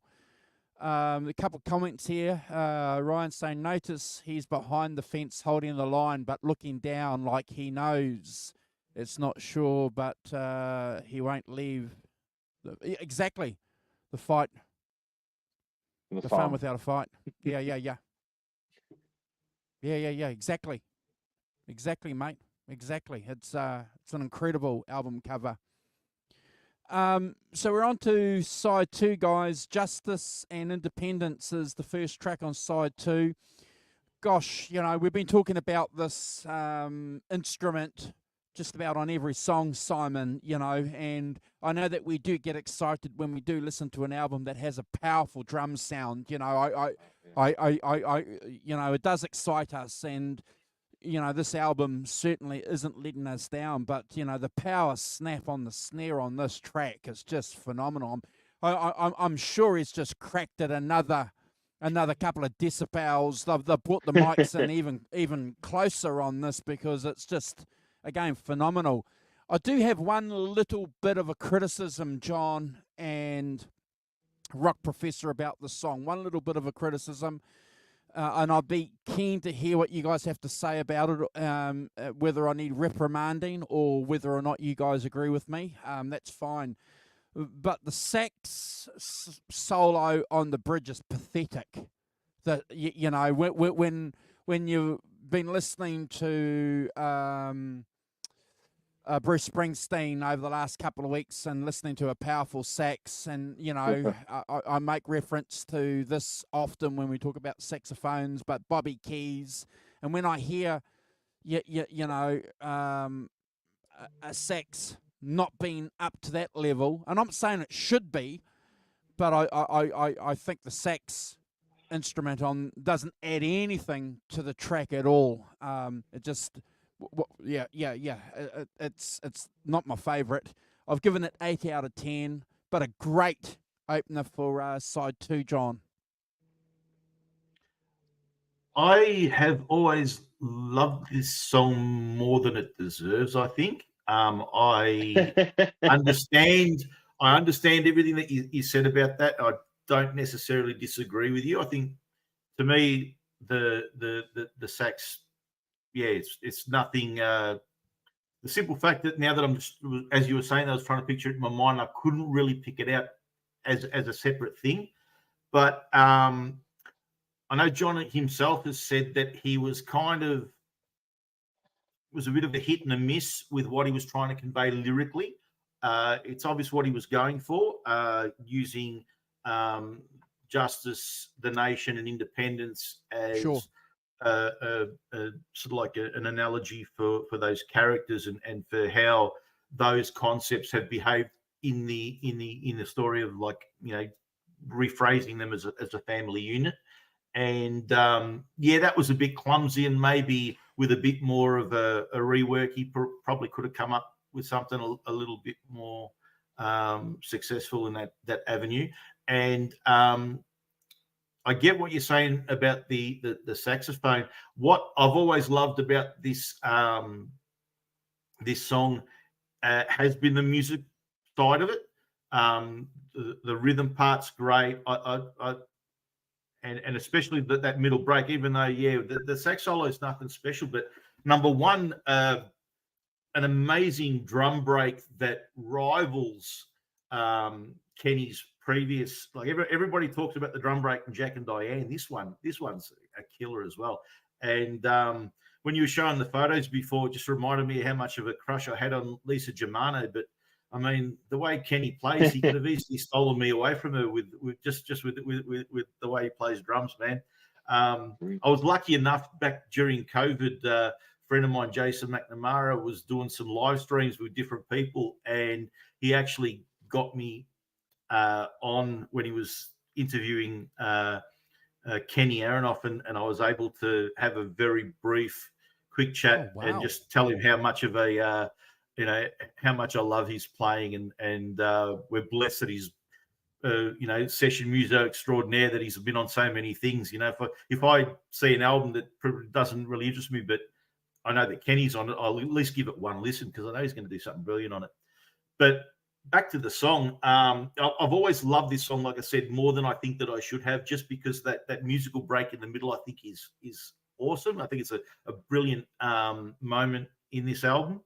And for whatever The lyrics let me down a little bit. I love the concept, and I don't hate it. Like, it's not a failure, but it just wasn't quite what it should be.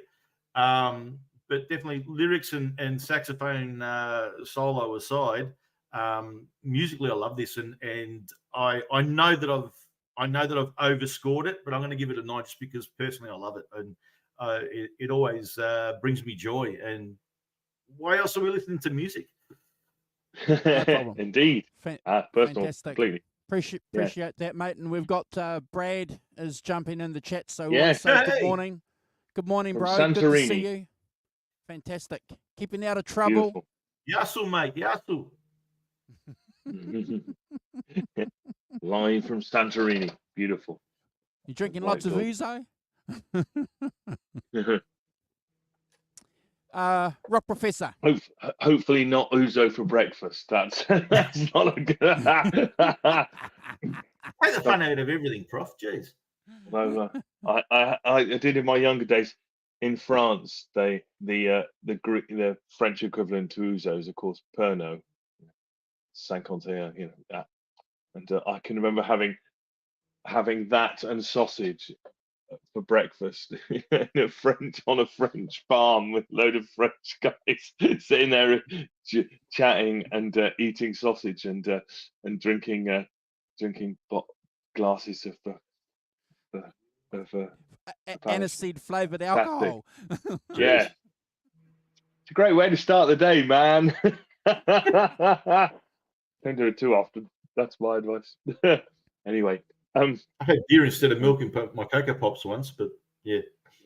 See, Hey, Greg. Greek breakfast, but no ouzo. Lightweight. Oh dear. Right, I hope you're having a lovely time. Santorini's a beautiful place. Fantastic. No ouzo. No ouzo yet. He's having breakfast at the moment, looking at the amazing Yeah. scenery. No ouzo yet. Yet. Gotta love the optimism. Yeah, absolutely. Aussie optimism. What could be better? So anyway, Just Independence. Yeah. To me, what's weird about this? It's got that guitar that plays in the beginning, and then it goes into Angel of Harlem. Did anybody else hear that? It's got that kind of Angel of Harlem swing to it. In the main part, in the verse, it's like, blimey, look, it's Angel of Harlem is later than this, by the way. So you two stole it from John Mellencamp, not the other way around. And yeah, could I say, Andrew, I made exactly the same comment to myself. The horns, if they're going to come in, if they're going to do something, they've got to be up the front. You've got to and they're way in the back, aren't they? Just kind of go do do do, and it's like there's somebody in the background just playing the horns. What's that about? I couldn't really understand why. If you're not going to have a horn break, that it should be right up the front of it, not to think. So I did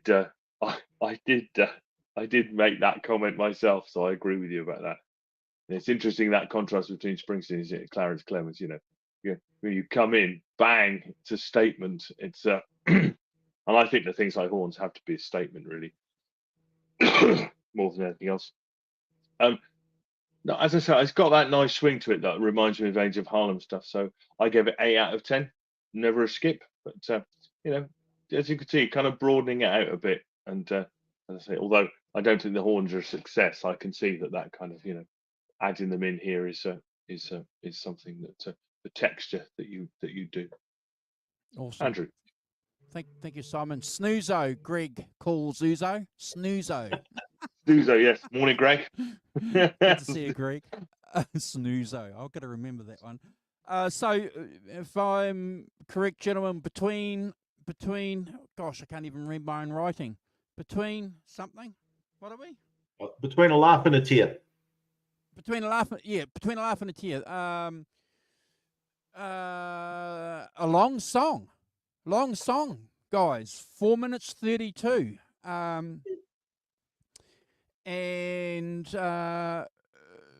Ricky Lee Jones on vocals. Famous for one song here in New Zealand, Chucky's in Love. I don't know of any other song that she's famous for, but very nice to hear her lyrics in the headphones. I don't think, John, I picked up her lyrics over the years just listening through, stereo units as well as I did through the headphones. And again, it would have been really nice just to push them up because she's a beautiful singer. Just would have been nice to give it just a little bit more volume. Just a little observation on the background vocals. Love the guitar sound on this. Those arpeggio chords. Now, the rock professor mentioned REM, and I mentioned REM before. And one of the great things that Peter Buck is familiar with, or well known for, folks. And one day we might even do a REM show because clearly the rock professor and I love REM. Peter Buck is just well known for playing not the full chord and arpeggio chords, and when he's playing a C, he'll only play 3 strings of the C chord, and he builds his riffs around chords, which is what the guitar player on this album is doing. So there's the similarity for you. I love it. It's fantastic.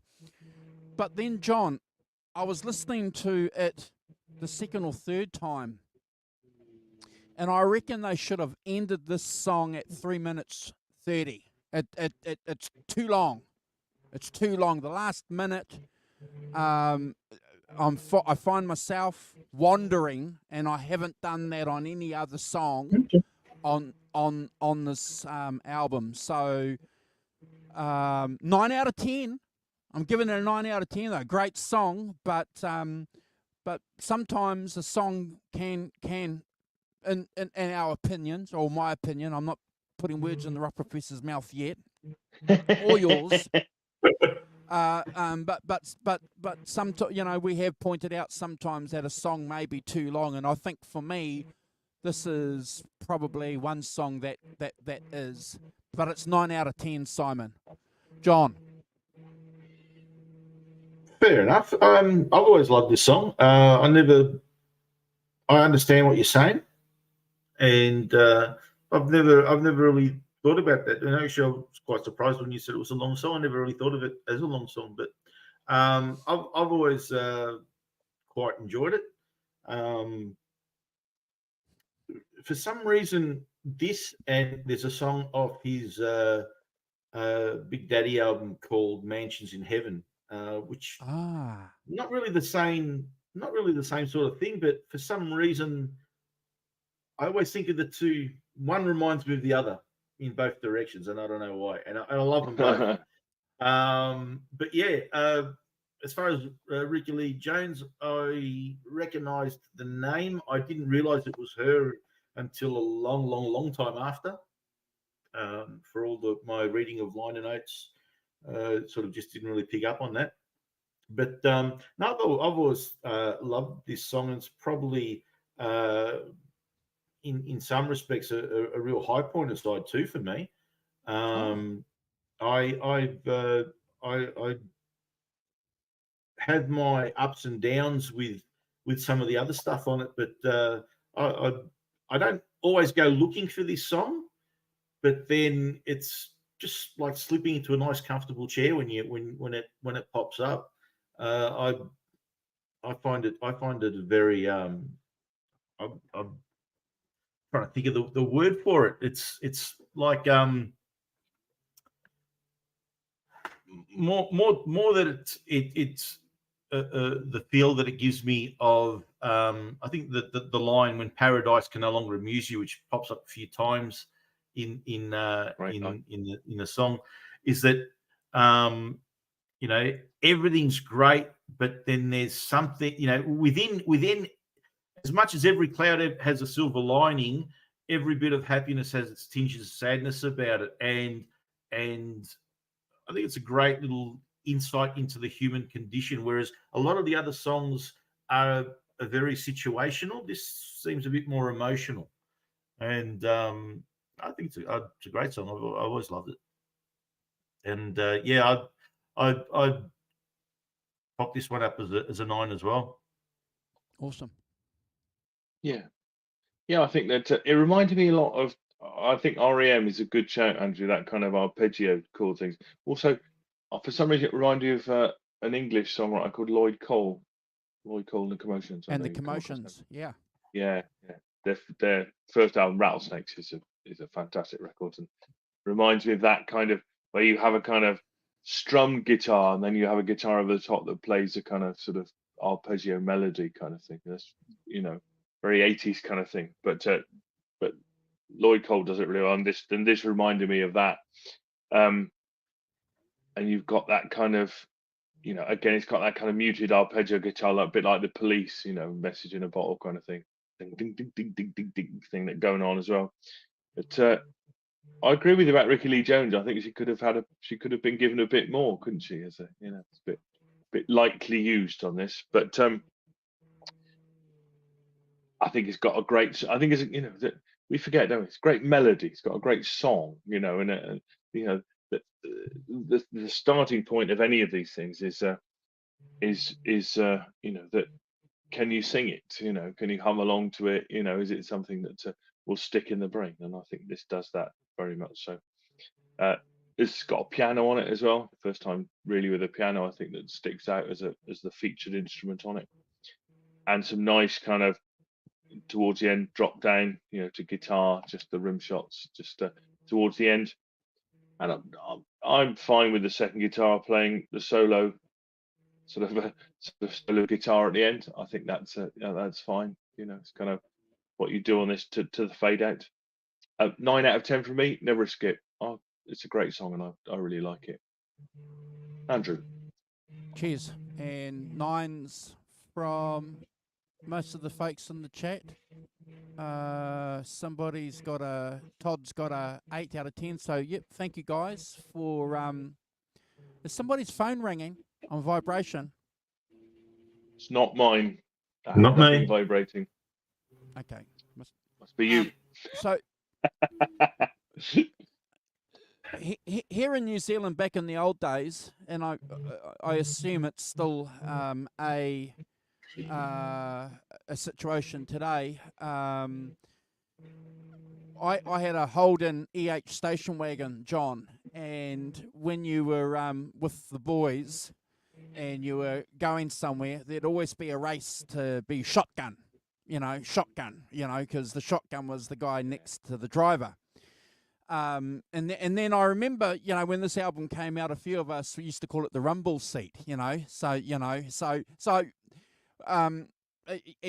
one of those little strange things that a song has, another meaning for the listener, and it just propels you back to those moments. For me, obviously, this song does. I'm assuming the rumble seat was the shotgun on the stagecoaches, wasn't it? That's No. If you think of what a rumble seat is, if you think of you look at the old 1934 roadsters and stuff like that, it was in the back. It was in the back. It was like basically what was the Americans would call the trunk, or we would call the boot, that would open up that way, so that when you needed an extra passenger, hold on, they were kind of shoved out the back.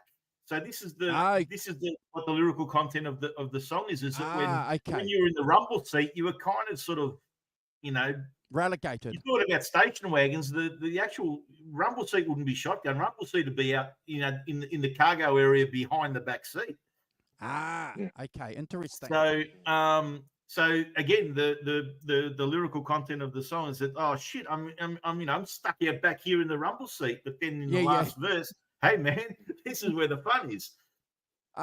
Very, very, very interesting. So that's the key then to the song, folks. So again, what I wanted to illustrate with you guys is, when you're listening to songs back in the day, you're not necessarily listening to all the words. I wasn't picking up on a lot of the political songs that I was listening to at the time. Certainly understood some of the cultural context songs, but wasn't until obviously I was listening to the song, John, and it's we got that completely completely wrong. But that's what we assumed you know, when we were young fellas. But yeah. So anyway, I've always loved the song. I think it's fantastic, John and Simon. Another great set of vocals from John, and again another great riff, and the production. You know, I've mentioned it before so many times. The production on this album is phenomenal. And I'll never listen to this song again, even though I have those connections, you know, of me and my young mates hanging out back in the day, you know, because we weren't looking for rumbles. Trust me, that was never the objective. It was always looking for girls, wasn't it? 9 out of 10, John. Yeah, this is the real party tune of the album, and again, it's sort of like it's a basic message of, oh, you know, why be woe is me when you don't really have to be, and sometimes what you originally perceived as being the mother-in-law's you know, seat. Yeah, you know, I know it's sort of like I'm, you know, stuck here at the, you know, on the outside, but sometimes that's exactly where the real fun is, and if you make the most of what you've got, you can have a really good time. Yeah, this is one that's it's always been a sort of like the fun tune of the album. This album does run sort of like some heavier thoughtful content through the lyrics and the concepts within, but yeah, this is the you know, this and probably R.o.c.k and USA are the two tracks where it's just you know, sort of like a bit of a party thing. I suppose this one sort of starts off with it as a bit of a lesson as well. But yeah, I'm the same. I'd throw a 9 at this one as well. Always a fun tune, and of course it was a reasonably successful single as well. Oh, in Australia. Yeah, look, that's interesting because they never. I actually don't have the I was going to say on Wikipedia there was the singles are listed, but unfortunately they didn't really have an entry for Scarecrow and R.o.c.k to say what the chart positions were. But I mean, R.o.c.k in the USA was the one that did the best. That hit 18 in Australia, and you know that's still considered sort of like a, you know, successful song. According to here on Wikipedia, Small Town only hit 80. But I'm sure I used to hear that heaps and see the video a lot. And Lonely All Night, which I thought was the biggest hit, only hit 32 in Australia. Yeah. Yeah, I noticed that too. I noticed that too when I looked at Wikipedia when I was comparing the single rankings too. That they didn't do too well here in New Zealand either. But I don't remember this 40, 50 and I don't remember this ever being released as a single here. If it was, it never got played. You know, I had a funny interaction with an AI thing where I don't know if I'm still at the window here somewhere, but I was thinking to myself, oh, I can't find. I want to get this info. I'll just ask it, and I went onto the Microsoft Copilot, and I said, you know, what were the chart positions for I was looking for the actual release dates, and it said it only gave me the first 3, and I said, oh, you've missed out these things. Oh, you are correct, and then it came up, and it was, you know, sort of like giving me some bullshit information that there, but wow, and it actually put it down as being 1985 releases, where those two, like R.o.c.k in the USA came out in January as a single, 86, and then Rain on the Scarecrow was the 4th. R.o.c.k really was, you know, sort of keeping up the rear there, and like I said, it would have been the lowest charting of them all, but they definitely made a bit of a mark. But awesome, is what it is, Simon. I guess. Yeah. So R.o.c.k, it's got, again, it's back to that kind of 3 chords thing, sort of, which I think epitomizes this album, you know, and fits right in with it. I like the fact it has that kind of verse, starts off with over the stunted guitar, and then the jangly guitar joins in for the second half of the verse. I think that's a nice production thing there that makes it. Again, you've got some nice whammy bar guitar playing over the top, you know, to after the instrumental break, and it's you know, it's one of those songs. It's kind of, you know, when you listen to it, it's great and the stuff. I haven't listened to it enough for it really to sink into my head yet. So it's kind of it's an 8.5 out of 10 for me, but it's never a skip. And you know, when it comes on, it's really great. Fantastic. You got to stand for something. Another great title. You know, go and check out the lyrics. You know, one of the first things that he mentions, he's seen the Rolling Stones. So anybody that's seen the Rolling Stones is going to be singing the truth. The beginning of the cultural icons. We got hints of cultural icons on a lot of tracks on side one, but now he's spitting them out. He's labeling. He's naming them, isn't he, on this? You know, and then obviously on the next track, you know, we get barraged with more and more cultural icons from a music perspective. Fascinating. Love it. Awesome. The guitars too, I like on this. You can actually hear they've got a bit of distortion on some of the rhythm guitars, Simon, coming through on this, which is like really, really nice. And this is 4 minutes 32, John. Yep. Same length of the song that I said that could do without a minute. This one, oddly, yes. This song, and it's remarkable. You know, it's just a point that I want to point out to you guys, if that's okay. 4 minutes 32 just goes like, it's just phenomenally quick. So you know, interesting. I don't know if I listened to this a lot back in the days, John. I don't think I paid. I think I may have skipped it maybe a few times to get to the next track. But I'll definitely never skip it now. And I've given this to Simon because, you know, more about the lyrics, more about what the lyrics are trying to say. You know, I like that. I like it. So I'm giving this a 9 out of 10. John? Yeah, this would probably be my least favourite song on the album. I think that as much as John wasn't happy with what he set out to achieve and feel that he didn't with Justice and Independence, I think the lyrics on this are a good concept but a bit clunky, and I don't know that the verses really support the concept of what the chorus is. Yeah, you got to stand for something is a or fall for anything is a definitely a great message, an important message, but I don't know that the verses really give a, you know, he just says I've seen a lot of things and I've not seen a lot of other things. I thought that was a bit sort of corny, you know. Oh yeah, not so much corny, but just I don't know, clumsy. I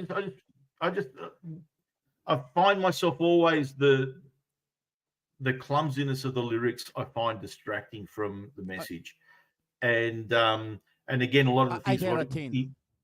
I'm going to give Sorry? it 8 out of 10. I ranked it 9, didn't I? I'm not trying to influence you. No, okay, no, I'm giving it no, I'm agreeing with you. Oh, he's backtracking already.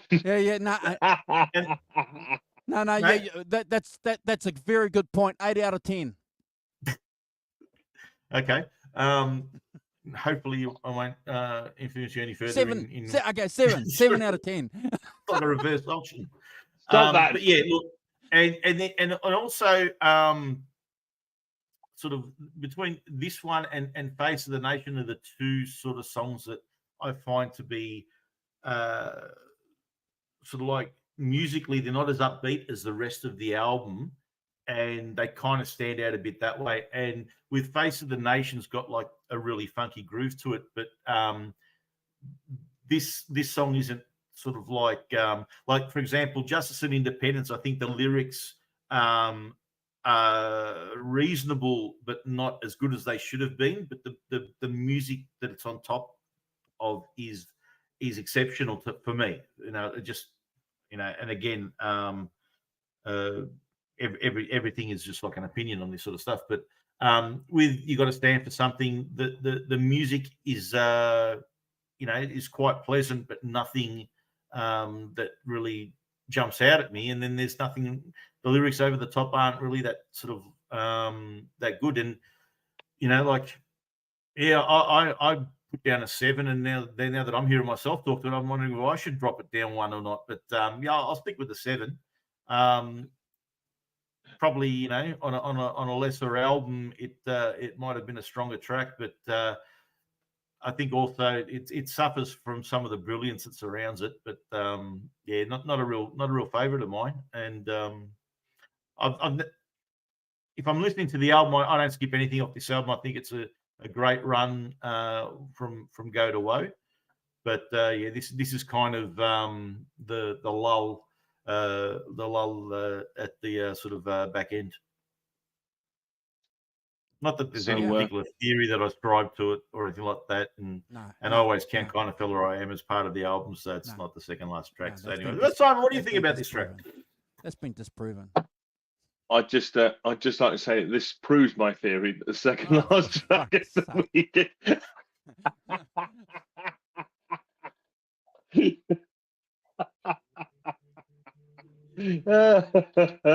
You think I wasn't going to mention it?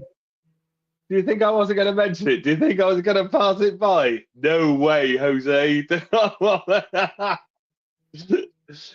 Well, yes. I mean, I agree with everything you said. I think it's really well put together. Again, it's a 3 chords thing. It's got lots of things. It's got harmonies in the chorus. It's got that kind of pre-chorus hard strum guitar. I quite like the message. I think I like the message, but I agree with you about it's the kind of lyrics in the. I think he said he was trying to go for something quite humorous, really. Well, I'm not entirely certain that made me particularly laugh, but I do think I like the message of the chorus. You've got to stand for something, or you're going to fall for anything, kind of thing. I think that's pretty cool. I could slip into Dogma for sure, but on the first few listens, I thought that was pretty cool myself, and I thought that that's a worthy message to just remind people of. I gave it 8 out of 10, but I wouldn't skip it. It's it's good. No. Good. No, I wouldn't skip it either. So we're on the last track, folks. So again, I'll be keen to hear what my co-hosts have to say about this track, and obviously you in the chat, please let us know. Simon, we get a guitar intro. Finally, we don't get a riff. No. We get guitars. We actually get a guitar intro on this, as opposed to riff, which is worth 3 or 4 points, surely. Just for the sake of that. Look, it's a fantastic song, isn't it? We've made reference, all 3 of us, to the song right through the album. It's the song that everybody that I knew loved. It was the song that people were dancing to at parties, John. It was the song that was being played at jukeboxes and bars. It's played now still regularly on classic radio, more than the other songs that we've ranked, for good reason, because it is a rocker. And then you've got those acoustic guitars playing through this song. Jing, jing, jing. It's just, again, the production is fantastic of the acoustic guitars. You can hear all the instruments. I'm going to leave some room for you guys. Again, doing some research, and I'm sure that you guys came across this, and I was blown away by this. It was actually being considered. They were going to not include this song on this album. Blew me away. It was a last minute, apparently, according to John himself, a last minute inclusion, by I think, was it the manager or something like that, said, okay, let's, because I thought it was too light, too poppy. Again, isn't it great that you've got someone that can be a little bit objective, Simon? Because how many times have we heard or read where great songs were debated about whether or not they should get put on albums? And I have to tell you, John, after listening to this album a dozen times in preparation for this show, the perfect ending for a masterpiece of an album, because it's singing about rock and roll.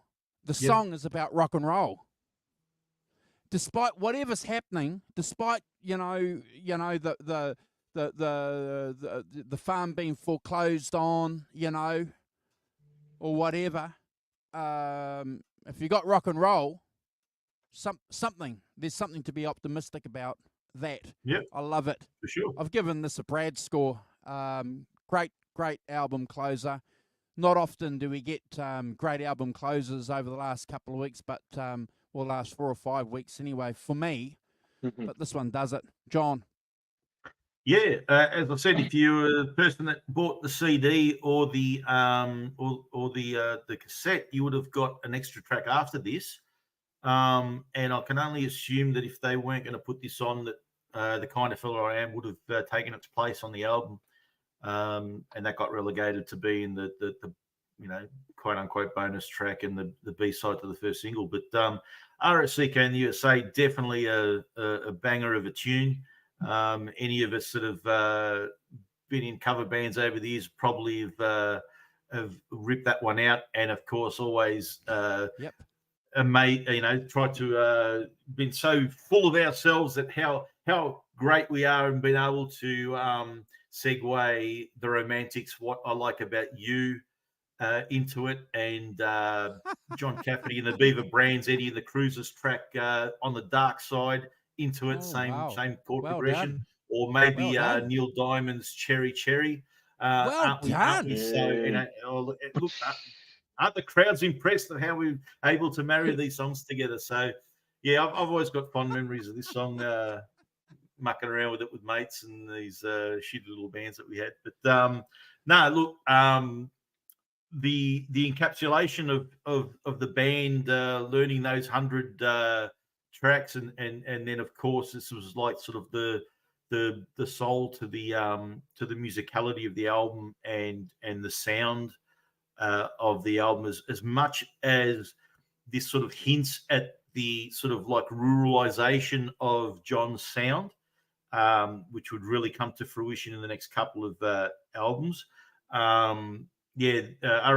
in the USA is a loving look back at the songs that got John into his love of music and forged him into the path that he chose to take his life. Roll call of some of the great legends of 60s rock, and it just gets you up dancing, doesn't it? This is a song that will get the crowd moving and sing along with you. So fantastic. Of course, it's a 10 out of 10. As you said, brilliant closer. I think listening to The Kind of Fella I Am after it kind of suffers from having to follow it. And if I was to sequence the CD, I would have snuck Kind of Fella I Am into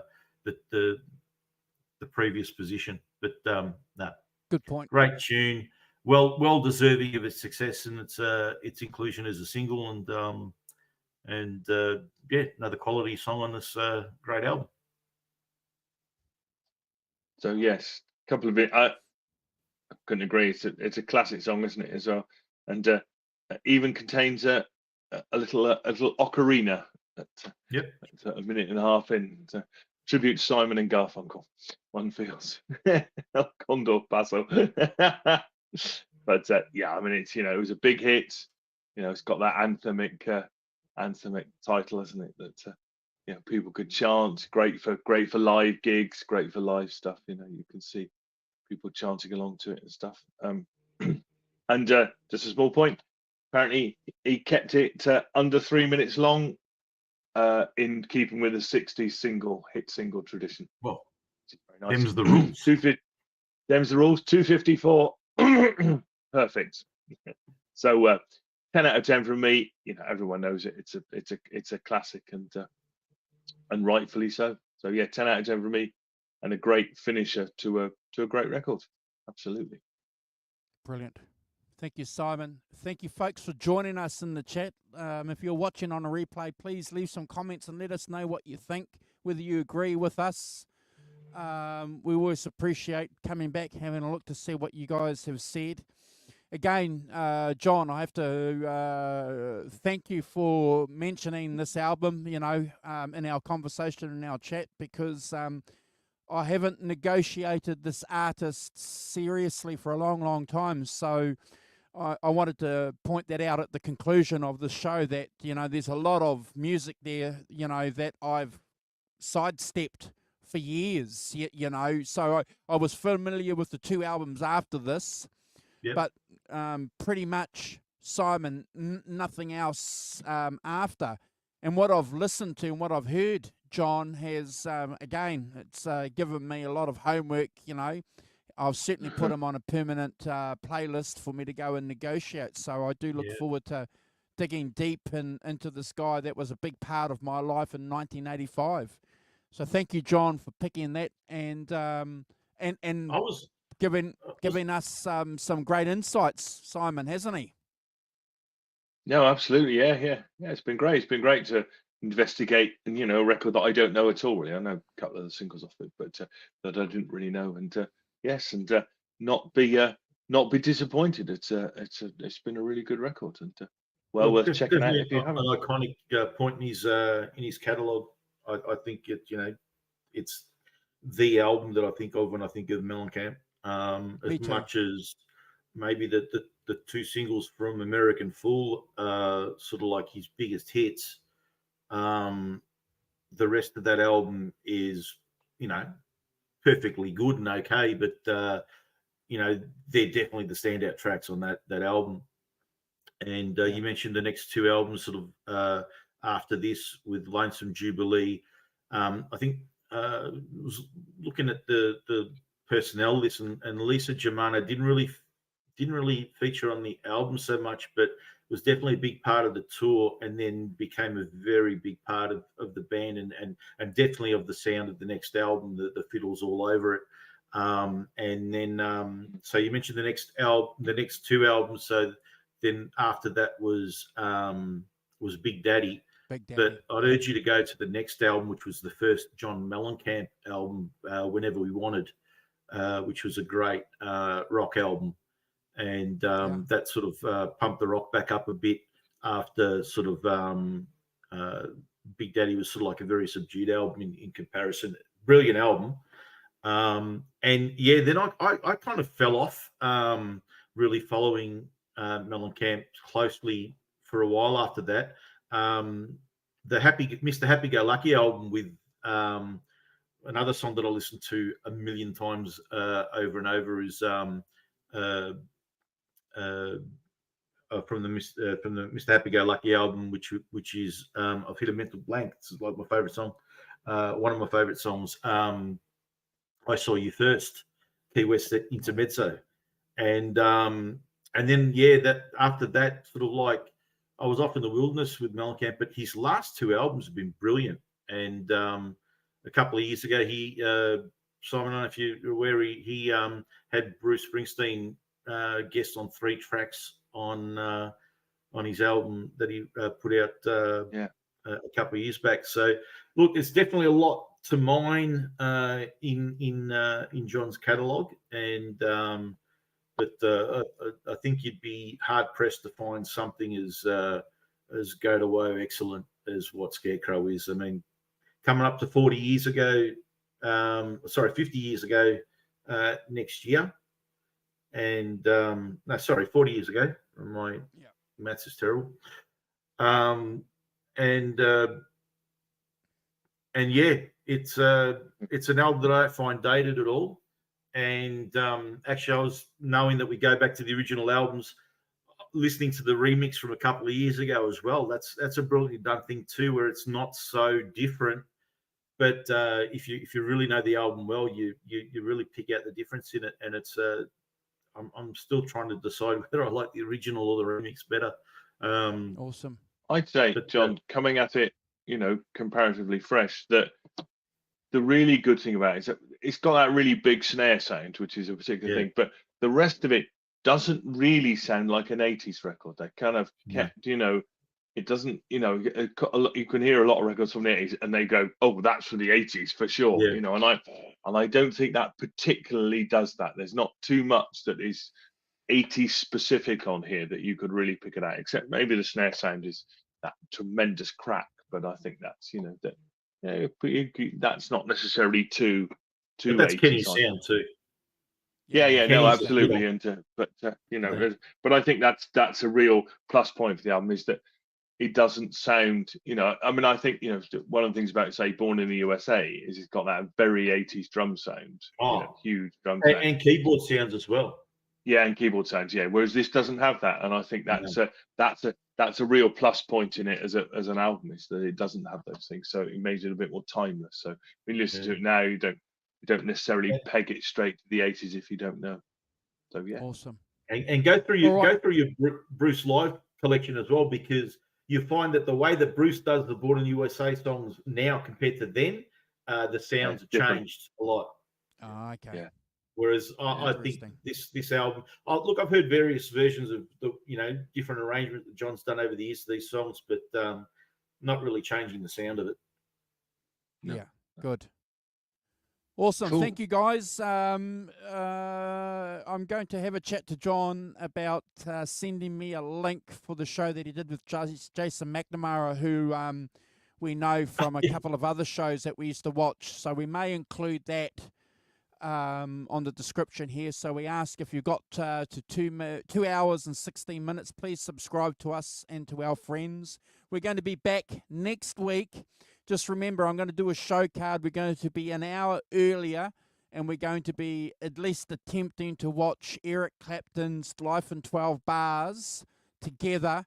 We're going to have a watching party, a viewing party here. So never done anything like that on this channel, so we look forward to that. And we'll see where we are at the 2 hour mark, whether or not it's part one, Simon. Hey, Andrew, from what you remember of this documentary, is there anything we can do on it? We should like something that keeps coming up, that every time something happens, we can have a shot. Oh no! See, I don't drink, so those days are long gone for me. Oh well, then that's all right. Then it doesn't matter. I'm not started doing shots at 7 a.m. in the morning, John. No way. No. But it's interesting that you should say that, because remember, back in the day, that guy that used to act in, he was in NYPD Blue, and he went to NC, NCIS. Miami. Every time he put his sunglasses on, people used to have a shot because he was putting his sunglasses on every 5 minutes. But no, we're not going to do nothing like that. But we're going to see where we go with that. It's something a little bit different. And we're going to watch a great musical documentary on Clapton, and we'll see where we get at 2 hours, Simon and John. Cool. Yeah, no worries. Sounds cool. good. Do you want to do a shout out, Simon? I will. I'll say goodbye to everyone. So thanks to Gretch Zeppelin. Good to see you. Tony Bowen. Thanks, Tony. Glad you enjoyed the show. Ryan Hall, Todd Flowers. Great to see you, Todd. Hope you're well. Ellen, of course. Fantastic, Ellen, to see you. And let's see, going back up, we had Brad, of course. I hope you're having a lovely time in Santorini, Brad. Wave to the sun from me. Greg Roberts June, nice to see you, Greg. Fantastic, thanks for dropping by. Further up, Ellen, Ed, of course. Thanks, Ed, for dropping by. And apologies for not knowing who you were until halfway through. Should definitely pay more attention. Tony, Ed, Todd, Ellen, Tim Thomas as well. Thanks, Tim, for dropping by. And we had Nelson Rodriguez at the top. And who else have we got? Anybody else? So Eddie Van Hackett, thank you so much for the super chat. That's really kind of you. Really, really nice. Thank you so much for that. It means a lot. So, and Jonas, of course, Jonas Hallberg. So we hope to have you on the show in a few weeks, Jonas, if you're up for it. Phil Byers, thanks, Phil, for dropping by. Gretch, John said D351. Nelson, yeah, I think that's everybody. So thanks all for joining. Have a great rest of your weekend, and we'll see you next week for some more Eric. Take it away, boss.